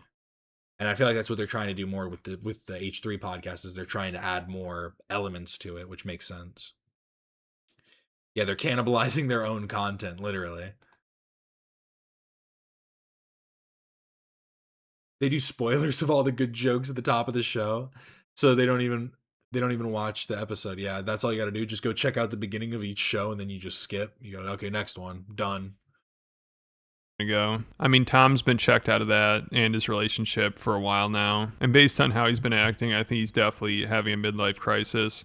And I think Andrew Tate probably had a big influence on him too, because when they had on Tate like 4 or 5 years ago now, when Tate was doing his whole red pill spiel, Tom was like, man, this is exactly what I needed to hear. And then, of course, he started yelling at his fans for being broke. He started hanging out with corn stars, and he was about to start an OnlyFans agency, and he got divorced. Is that real? Really? You know what? So many women say to me, "You're so Andrew. You know what? You're so rich, but you're smart, and you're actually very intelligent. And I know you'd get really bored of a robot." And I'm sitting there thinking, "Bitch, I wish to God you were a robot." You better shut the fuck up. We talk about star signs. Oh yeah, I'm so glad. Tell me more about by Sagittarius rising. You idiots. I don't give a fuck. Give me a robot. All men want robots. That's all we want. Yeah. 4 wives, robots, inshallah. Put the burqa on. Yep. What are you talking about? We don't care. 2 coffees. I'm never gonna look at a beautiful woman who does everything I say and go, you know what? You do too much of what I say. I want to go get some disagreeable bitch. Yeah, exactly. Wow. On what planet? Listen, we've had world famous comedians sit across from him. He's never spit coffee out of his nose like he just did for you. You know what it is? Sometimes you see these videos of these guys that are lost, and then they walk into a church, and then the preacher says like the exact right thing from the Bible, and the guy's like, "Oh my God, this is what I needed." I feel the same way right now. I feel like I love to hear that, Frank. What's the longest you've been in a monogamous situation? Monogamous? No. So wait. I mean, this is kind of like we've seen all this before. This was the point when everyone still thought Andrew Tate was just a shtick, that it was just all a joke, and that none of it like this seems so unserious. Like it's all just funny. He's making the comedian laugh. They're clearly just shooting the shit. It seemed like a persona. And then then all the other stuff happened. Well, I guess not. It didn't start happening. It just came to light. You mean her being monogamous to me, or me being monogamous to her? The latter. Will it ever happen? I don't see the point. I don't see the advantage. Children. I can have children while fucking another bitch. Watch me. But here's the deal, man. But they will drain your finances. Multiple baby mamas. And during a podcast, Christina actually joked Can about... I also say, is this just like the way he filmed this? What the fuck is this lighting? Why does it seem so hazy? While fucking another bitch? Watch me. But here's the deal, man. But maybe this was just like his screen recording of it, but it looks so like weird. Will drain your finances. Multiple baby mamas. And during a podcast, Christina actually joked about how she'll use the threat of taking Tom's money to prevent a divorce. Baby mama divorce? Mm-hmm. Whenever I see Andrew Tate now, I just think of Bottom G.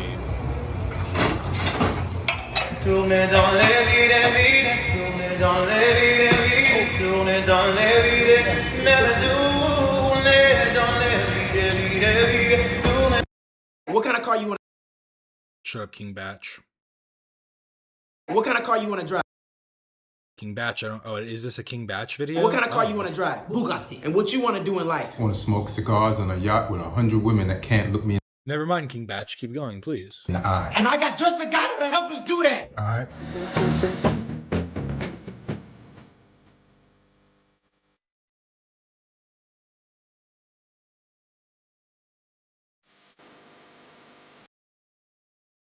Pretty good.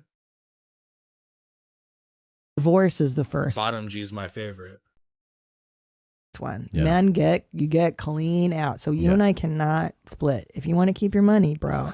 This is your sales pitch? This is my sales pitch on a staying married. It's so funny, right? Because you have to think about it from both angles, and that's always like the thing I think people forget about. Because they hear somebody doing something like that, and it's like, no woman should make a threat of stealing a man's money. Like, yeah, but no woman should also have to make that threat, right? Because, like, wouldn't the old school thing be like, I'm going to leave you. We're not going to be together anymore, but I'm going to make sure you're taken care of. I'm going to make sure you and my child are all taken care of, but I just can't be with you anymore, you harlot. Like, I don't know. Tom's money. Or you just walk out. You leave. You never come back. You go for cigarettes. And those cigarettes smoke forever. To prevent a divorce. Baby mama divorce. Divorce is the first one. Yeah. Men get clean out. So you and I cannot split. If you want to keep your money, bro. This is your sales pitch? This is my sales pitch on a staying married forever, okay? So that aged well. Also, once Tom started hanging out with corn stars, that was probably another sign. Him and Bert were trying to convince their wives to let them have a threesome with a corn star. Wait, would you really, like, I know this was a joke. Would you really have sex with Tom and I at the same time? Totally. That's so crazy. See, hanging out with porn stars, I'm sorry. If you're going to hang out with porn stars, like, because I've thought, like, I'm a writer. I like to write. And I thought, what if I wrote a porn script? What if I became the world's best porn writer? I feel like I'm saying that word too much. I'm going to get the stream taken down. But if you were talking to these actors and actresses, I feel like you need to have a good mixture of both actors and actresses. When all you're doing is when you're just bringing on the gals, we're starting to wonder where the fellas are. Yeah. Why weren't what's wrong with our wives that they won't let us do that? They're Well, fucking they're- retards. They're just listen. It's just They're holding on to they're holding on. That's nice, you know. They don't want to share. It's the same thing. Then Tom brought another one of his. Honestly, hate her energy too. Like, the vibe was just piss poor. His corn star friends on his podcast to joke about how she's replacing Christine. Because it's clear that she was joking, but I don't know. There was just like there's an energy certain people give off that I don't like. I'm an aura reader. And at this time, Christina was recovering from breast cancer surgery. So this is a bit they're doing, and his wife was there, but they got divorced less than 2 years later. So I don't think Tom was really joking about his wife being replaced. Like, obviously, there's some truth to all these jokes he'd make. I mean, while his marriage is on the rocks, he brought on a corn star to stare at and joke with about how she's replacing his wife. You know, that's pretty on the nose. There are more actresses, so it's more likely most of the actors do gay adult work.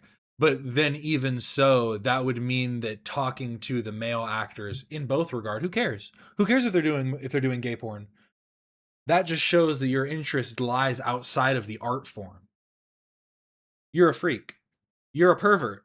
See, I'm in it for the cinematography, the storytelling, the characters. It's all about everything. The fourth wall breaks, the costumes, the props. It all blends into something, into great, like D-level filmmaking. The D-level, pun intended but unintended when I said it.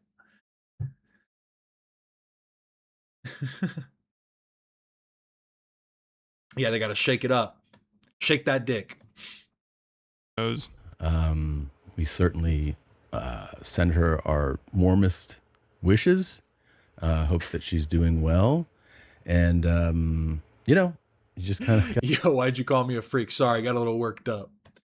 I've just been thinking about all the conversations I have with the degenerates and I've seen in my life. I don't mean to project that out onto you. You gotta keep doing. Exactly. Yeah. If you're gonna do porn, you can't just be a filthy casual about it. Exactly. You got to be invested, engrossed. A lifestyle. Stuff. So, sitting in for her today is new Christine. Hi. Hi. How are you? Good, really good. Everybody's happy that you're here. We've all just been I'm interested in Hunger FF's story, not because I like seeing men shove their entire arm in each other's asses.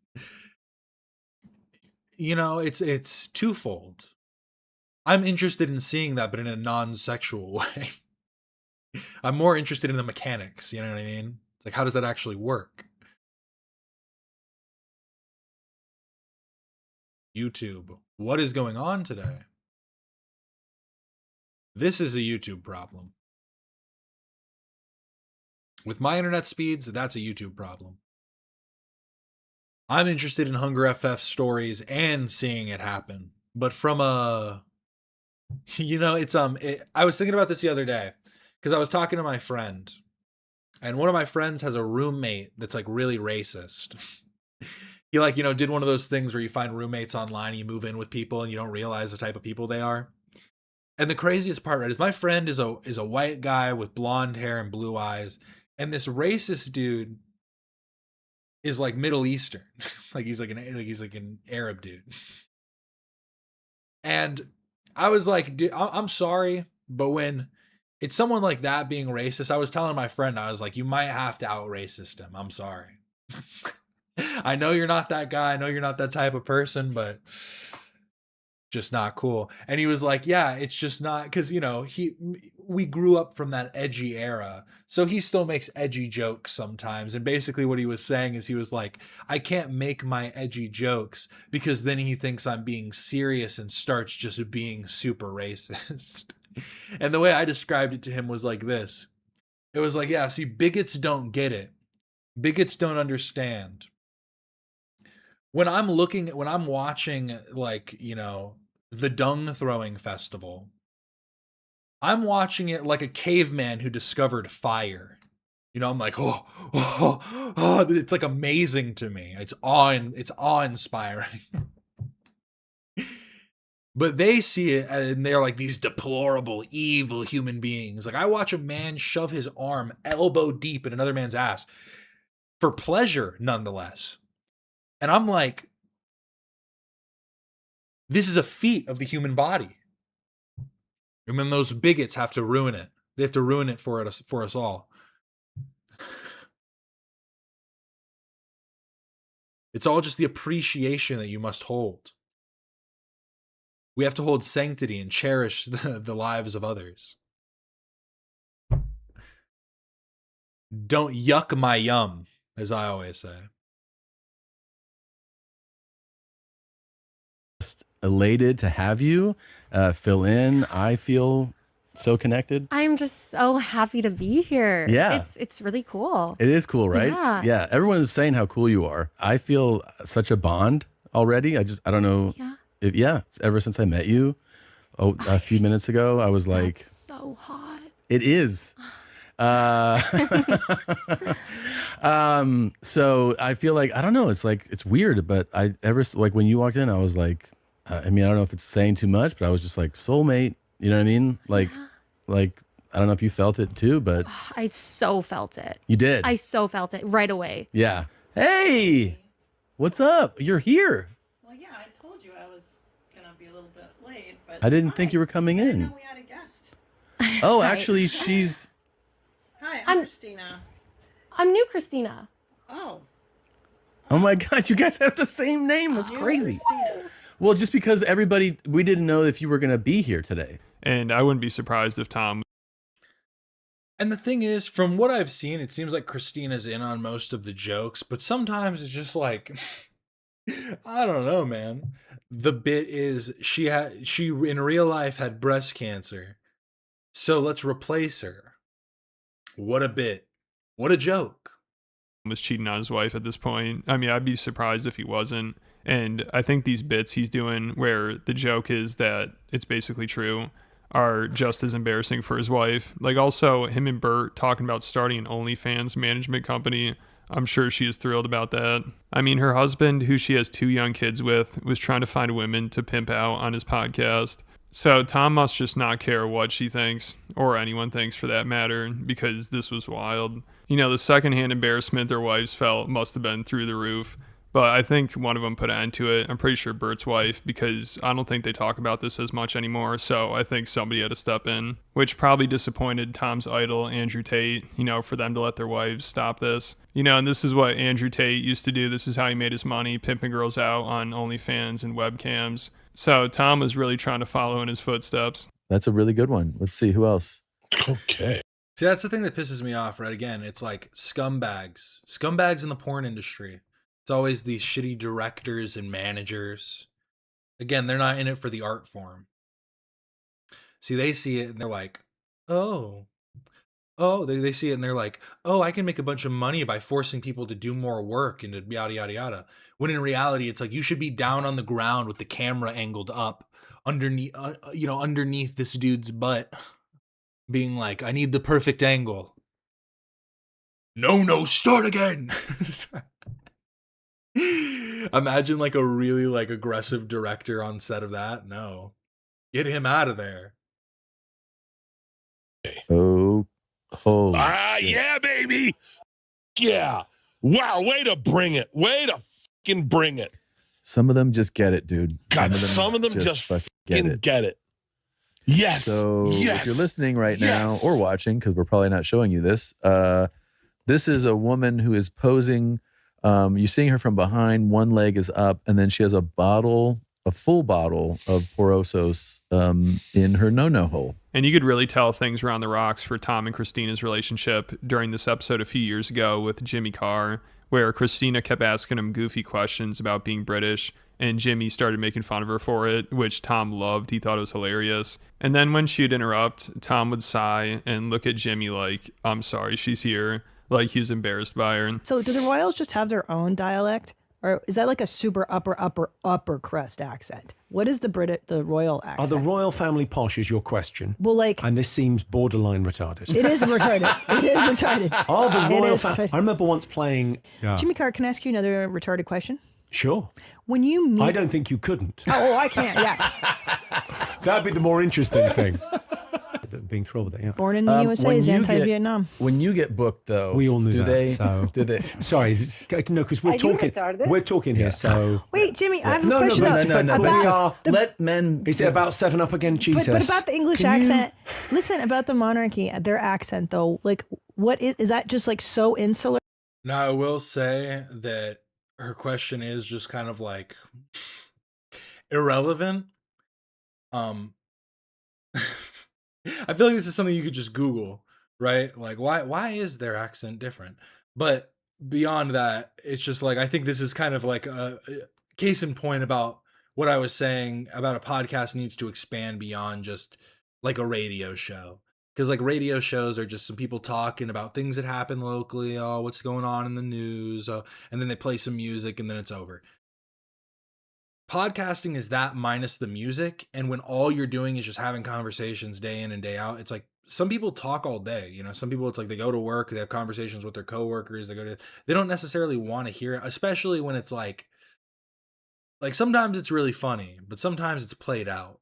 And again, when you've seen the same hosts for I don't know how many episodes they have of Your Mom's House, but I imagine it's over 1,000. They've been doing it for a long time. And you know, let's say 500, whatever the case may be, they've done it long enough where I could tell that the formula is starting to kind of wear thin.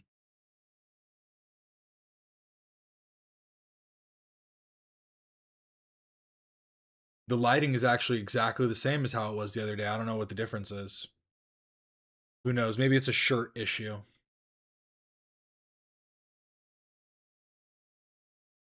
because they don't talk like anybody else in London. So what is that fucking accent? So Tom was already over her at this point, which was a few years ago. You could see they're barely hanging on, and they had no chemistry anymore, which obviously... Here, let me answer the question.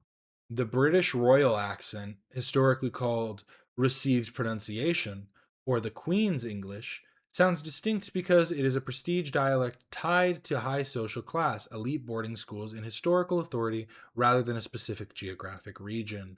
For a side-by-side comparison, yeah, I guess that makes sense.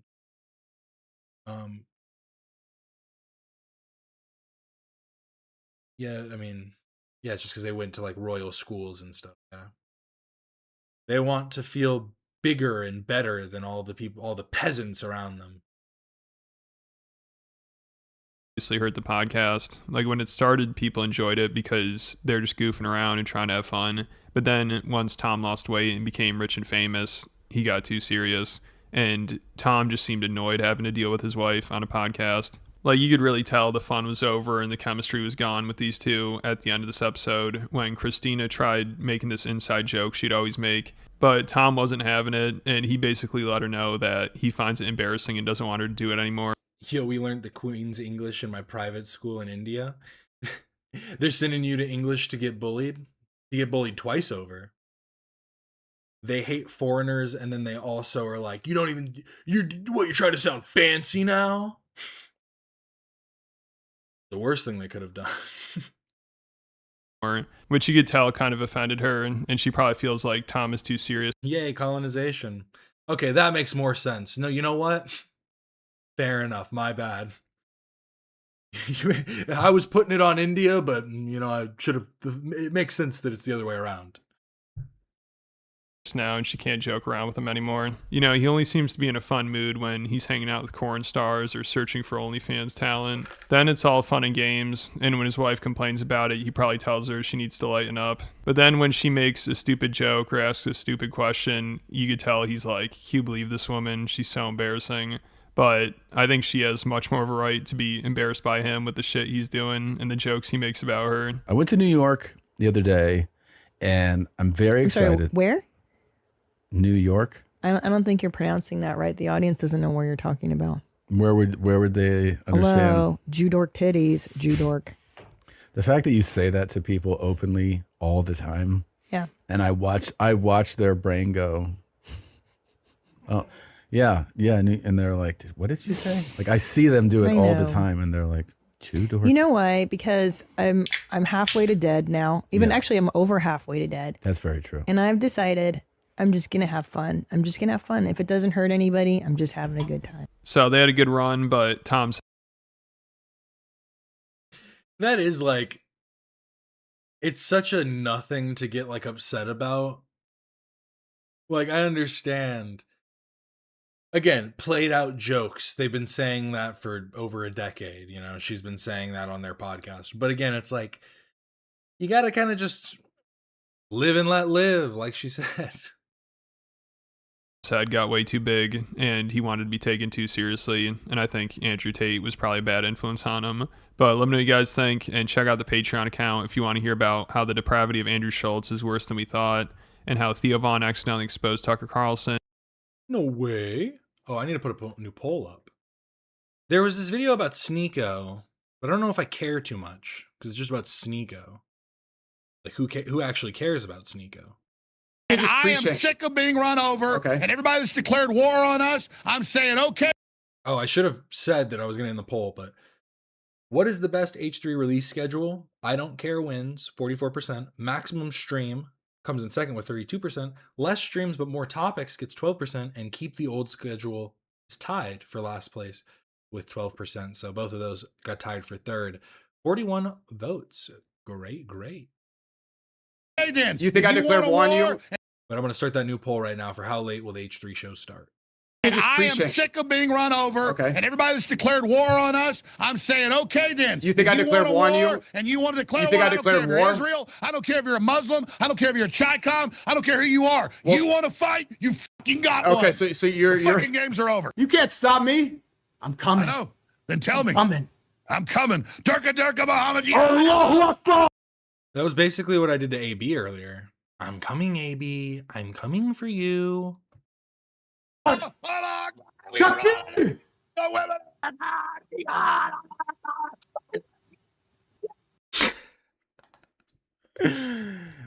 Sneako's realizing he can't fucking out psycho Alex Jones. Look at his face. He's actually like distressed. Look at Alex's face. He's going cross-eyed and red as a tomato. And he's back to normal. Assalamu alaikum. Marry your cousin. It's so much fun. You really have, like... You are the bad Islami. Bad, bad, bad Abraham say. You are not the chosen. No good. No good, Sneaky. Bye-bye, Sneaky. I love you. Hey, I'll stop, see you tomorrow. stop killing white kids. No more abortions, huh? I agree. No more I abortions. apologize for it. All right, so we have Alex Jones going to war. Yo, Sneako's stupid. That was like a dumb argument to make. You think Alex Jones pro-choice? What are you talking about? War with Sneako. I guess this is what a religious war in America looks like. Sneako and a bunch of people have been using the World Cup to stoke tensions between religions and races. During and after games with Muslim countries, Sneako, who LARPs as a Muslim. You know what was crazy? I just reposted this on Instagram. This actually kind of pissed me off. This actually kind of pissed me off because I reposted this on Instagram, I think today. About Julio Iglesias, Pink Floyd, Jackal Maxon, Nail polish, lipstick, playing cards. Iron Maiden. Hey, how much do you want for it? 92 months. 50. But this is from Persepolis from 2007. It's an autobiographical drama film directed by Marjane Satrapi and Vincent Paranad, adapted from Satrapi's graphic novel. The film traces the coming of age of Marjane, a spirited young girl growing up in Iran during and after the Islamic Revolution, as she navigates political upheaval, exile, identity, and the loss of innocence amid the rapidly changing world. And I wanted to see, I was like, I wonder if it's on YouTube, because a lot of these things get put on YouTube.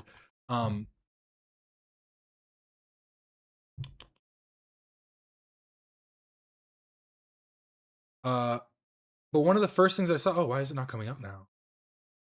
Oh, here it is. Yeah, one of the first things I saw, it got pushed down a little bit. I swear I just looked up Persepolis, and one of the first things that came up was this Bad Empanada video from a month ago, because the director passed away in January, and the conversation has like come back up because she was anti-Islamic Republic.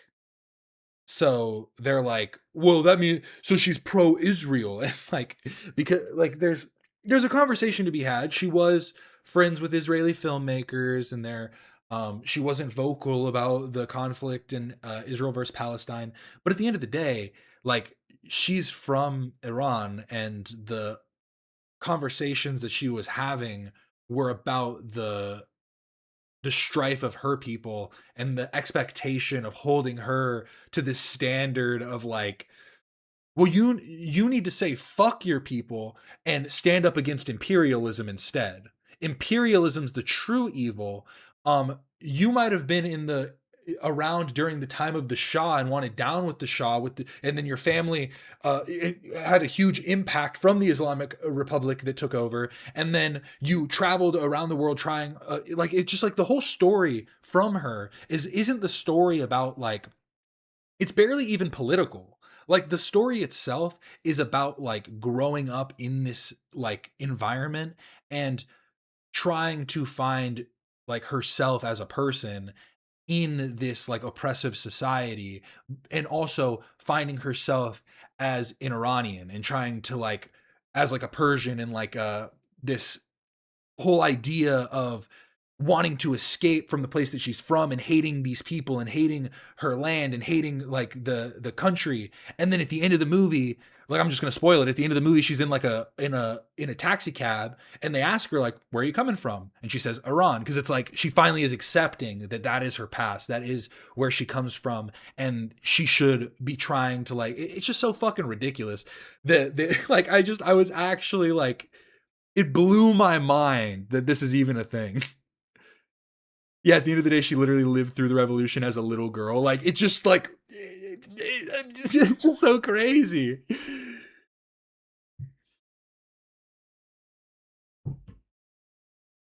Yeah, that annoys the shit out of me. Oh, George, you psycho. Like who else other than Bad Empanada would do something like this? But again, it's just in this attempt to be like, she was demented right winger. She was a demented right winger. When again, there was reasoning that people wanted the Shah out of power, and her family was in support of that, going to the rallies during the time. And then it was literally like the whole arc of the film and the book is like, I don't understand how you can be so dense. It's actually concerning. But sorry, I just wanted to talk about that because it just reminded me of it. Israel has rotted so many brains. Literally, quite literally.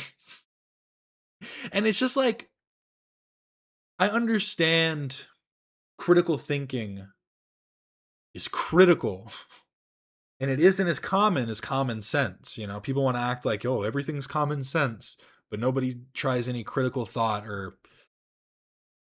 you know, analysis of any kind. It's always just the surface level takes.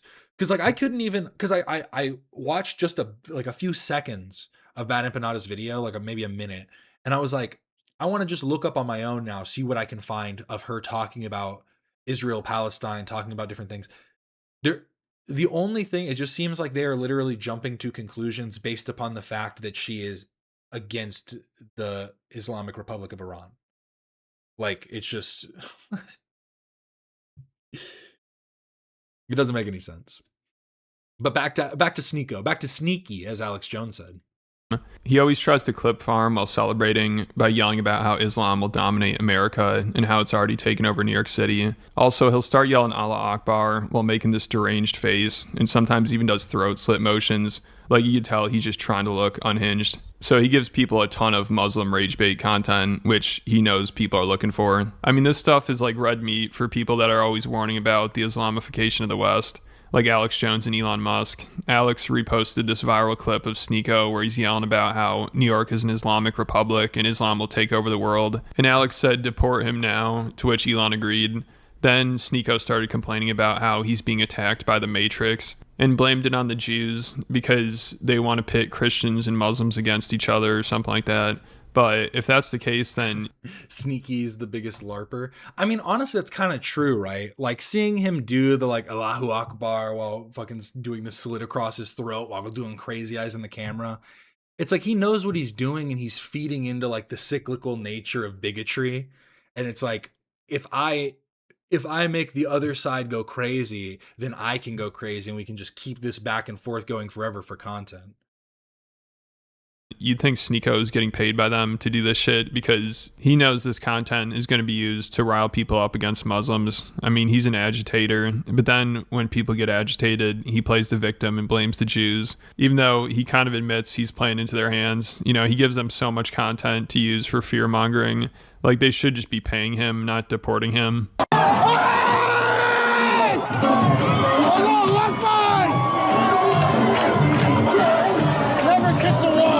This is the Islamic Republic of New Yorkistan. Welcome to Mamdani's New York.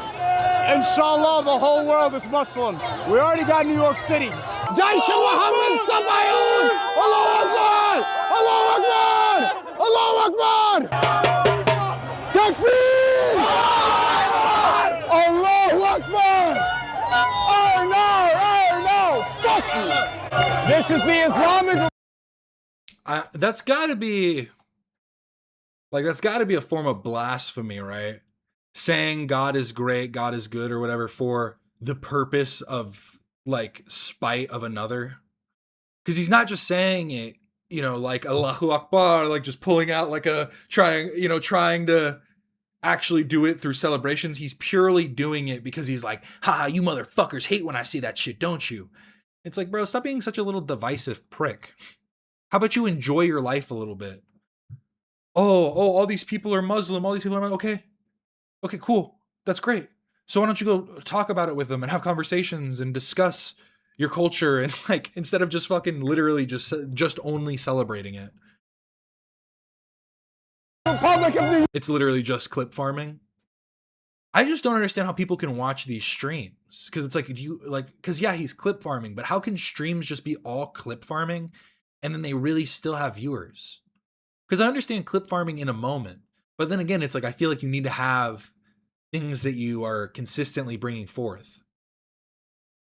But if all it is clip farm, I don't know. I guess it is just like brain rotted kids, right?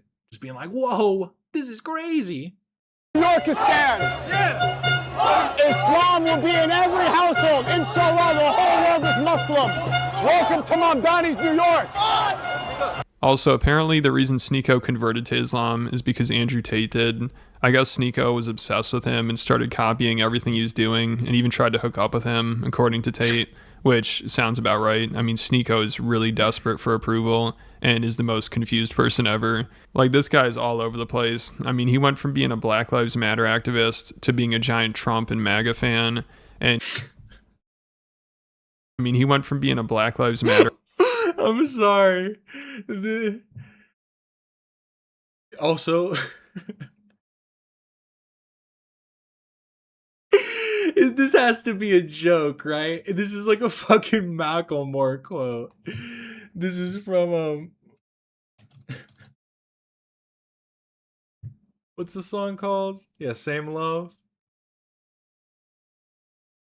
No freedom until we're equal. Damn right, I support it, right?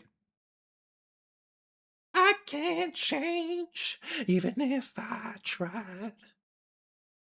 Even if I wanted to. My love, my love, my... And I can't change, even if I tried. Am I wrong? Isn't it from that song? Yeah. No freedom till we're equal. Damn right, I support it. The song is called Gay Dads. You're right. When I was in the 3rd grade, I thought that I was gay because I could draw my Uncle was and I kept my room straight. I told my mom, tears rushing down my face. She said, Ben, you've liked girls since before pre-K. Tripping. Yeah, I guess she had a point, didn't she? A bunch of stereotypes all up in my head. I remember doing the math like, yeah, I'm good at Little League. A preconceived idea of what it all meant. If you just read this out, because he did like the rhyme scheme not on like the end of each line. So if you're just reading it, it like doesn't rhyme at all. For those that like the same sex had the characteristic, the right-wing conservatives think it's a decision, but and you can be cured of the same treatment and religion. Okay, that rhymes. At least he rhymed with that line right there. That was it. Yeah. And I can't change, even if I tried, even if I wanted to. My love, my love, my love. Banger. I prefer wings. I prefer wings.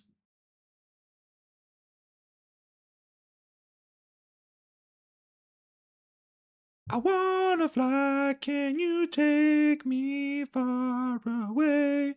Give me a star to reach for, tell me what it takes. And I go so high, my feet won't touch the ground. Just stitch my wings and pull the strings about these dreams that all fall down. They tried to rob me from my Jordans, or whatever the song was about.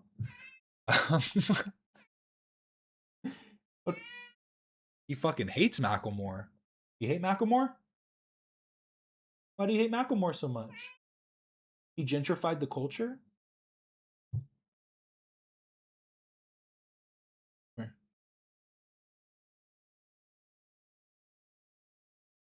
What do you think? Look at Sneako.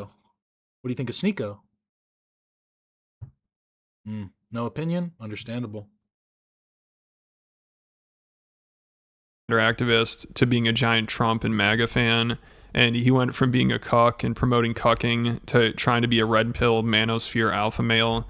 Also, he grew up Catholic. Now he's LARPing as a Muslim because he fell in love with Andrew Tate. So this guy's a total mess. And now him and Tate hate each other, and they go back and forth calling each other out for being fake Muslims. Tried to be me, literally be me. He was obsessed with me. And I thought he just wanted to be famous, and that turned out to be a homosexual obsession. He came to Romania. He came there and started acting really fruity and really weird. He started telling me that he had this cuck thing that was exposed. He had this big cuck scandal, and he asked me what I think about cucking and if it's normal to explore your sexuality and if I've ever tried it. And I said, look, I'm older than you, bro, and I've never tried that. I don't think that's normal. I will say it's normal to explore things within your sexuality. Cuckoldry is like the one fetish. Well, I guess there's other ones like shame kinks and stuff like that. But it's like when your kink or fetish is derived from like a dismantling of your character, like I don't know, like bringing you down. I don't know. I just cannot understand that. Like it just doesn't make any sense to me. You feel good from feeling worthless? Like I feel like it's like a psychological thing where it's like you need to maybe go to therapy or something.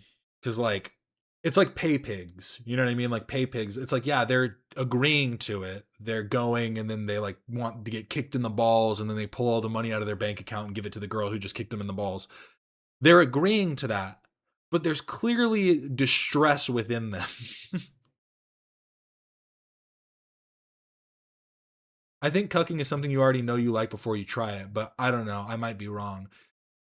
See, I think that would only be true if you discovered it from being into like voyeurism or something. Because I don't know. Like, I don't know how you would, because I feel like that's the type of thing where you would think that you like it until you try it. And then you like something like Sneako. Like Sneako maybe was like, oh, I'd be into swinging. Swinging sounds cool. And then he got there and was like in this orgy and was like, what the fuck is going on? This is gross. These people aren't, because like that's the thing, right? Is I've always said this to like, just to, like for the idea of like people that cheat and stuff. Even like the idea of cheating is just so stupid to me because there's no way in hell, there's no way in heaven, hell, anywhere. There's no way in nirvana that you are going to like reach the levels that you've imagined in your head. Like the sexual gratification you're imagining is only going to be like up, like it's going to completely shadow whatever like you actually accomplish. And so there's just no point in even entertaining it. Let the thought be a thought or whatever. Let it be something you jerk off to or something. Like don't try and feed that into your relationship. Or if you do it like in a way that isn't as direct. I don't know. It's like the idea of like people that are into like scat fetishes or golden showers and all that. And it's like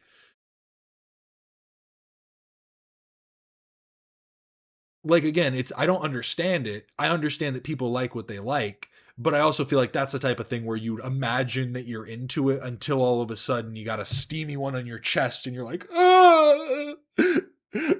Walk into the shower playing Limbo. Ah! I just don't get it. See you in Valhalla, brother. And then he started saying, isn't it normal just to try new things? Don't you think it's normal to be curious? How do you know if you're really gay or not unless you've tried being gay? And then I realized he was coming on to me. Oh, is that what it was? Sneako only got to swinging because he kept cheating on his girlfriend. Is that actually what happened? That he kept cheating and she was like, let's just swing. Let's just go to an orgy and we can both like fuck other people. If that's the truth, that's even crazier because that just shows that not only is he bad with other people's boundaries, he isn't like confident in his own boundaries either. And it's just like, yeah, that's a you problem. And when I realized he was coming on to me, I thought the best thing I can do is just not talk to him anymore. Because I don't like this gossip girl stuff. I don't want to be a drama merchant like he is. My brand isn't sitting online and constantly insulting other people like his is. Since then, he has mentioned me Mine is, you're not bald. You're not just bald. You got a lumpy ass head. Little tic tac head. Little lumpy tic tac. The deformed tic tac you find in the tic tac container. That's what Tate's head looks like. A Tate tac. every single day in every single stream he does. Andrew Tate wore a gambling t-shirt. Andrew Tate drove a car. Andrew Tate drunk coffee. Andrew Tate this. Andrew Tate that. He is obsessed with me. And if you see the way he talks about me, you can see in his eyes. We've started. I'm going to end it here. Go check out Too Lazy to Try if you're interested in this conversation about Sneako. I honestly don't care that much. These are all clips that we've seen before anyways, but Too Lazy to Try does drop some good stuff, so I would go check them out if you haven't already. But yes, they have started the show, so I'm going to end it here. I really do appreciate everybody for stopping in. Remember to like and subscribe if you haven't already. I do this every Monday, Wednesday, and Friday, so I'll be back again soon. Thank you so much for watching. This is Cap and Quasar signing off. I saw some people leave, and I was like, are we still here? I was like, did they start? But thank you so much. Really appreciate it.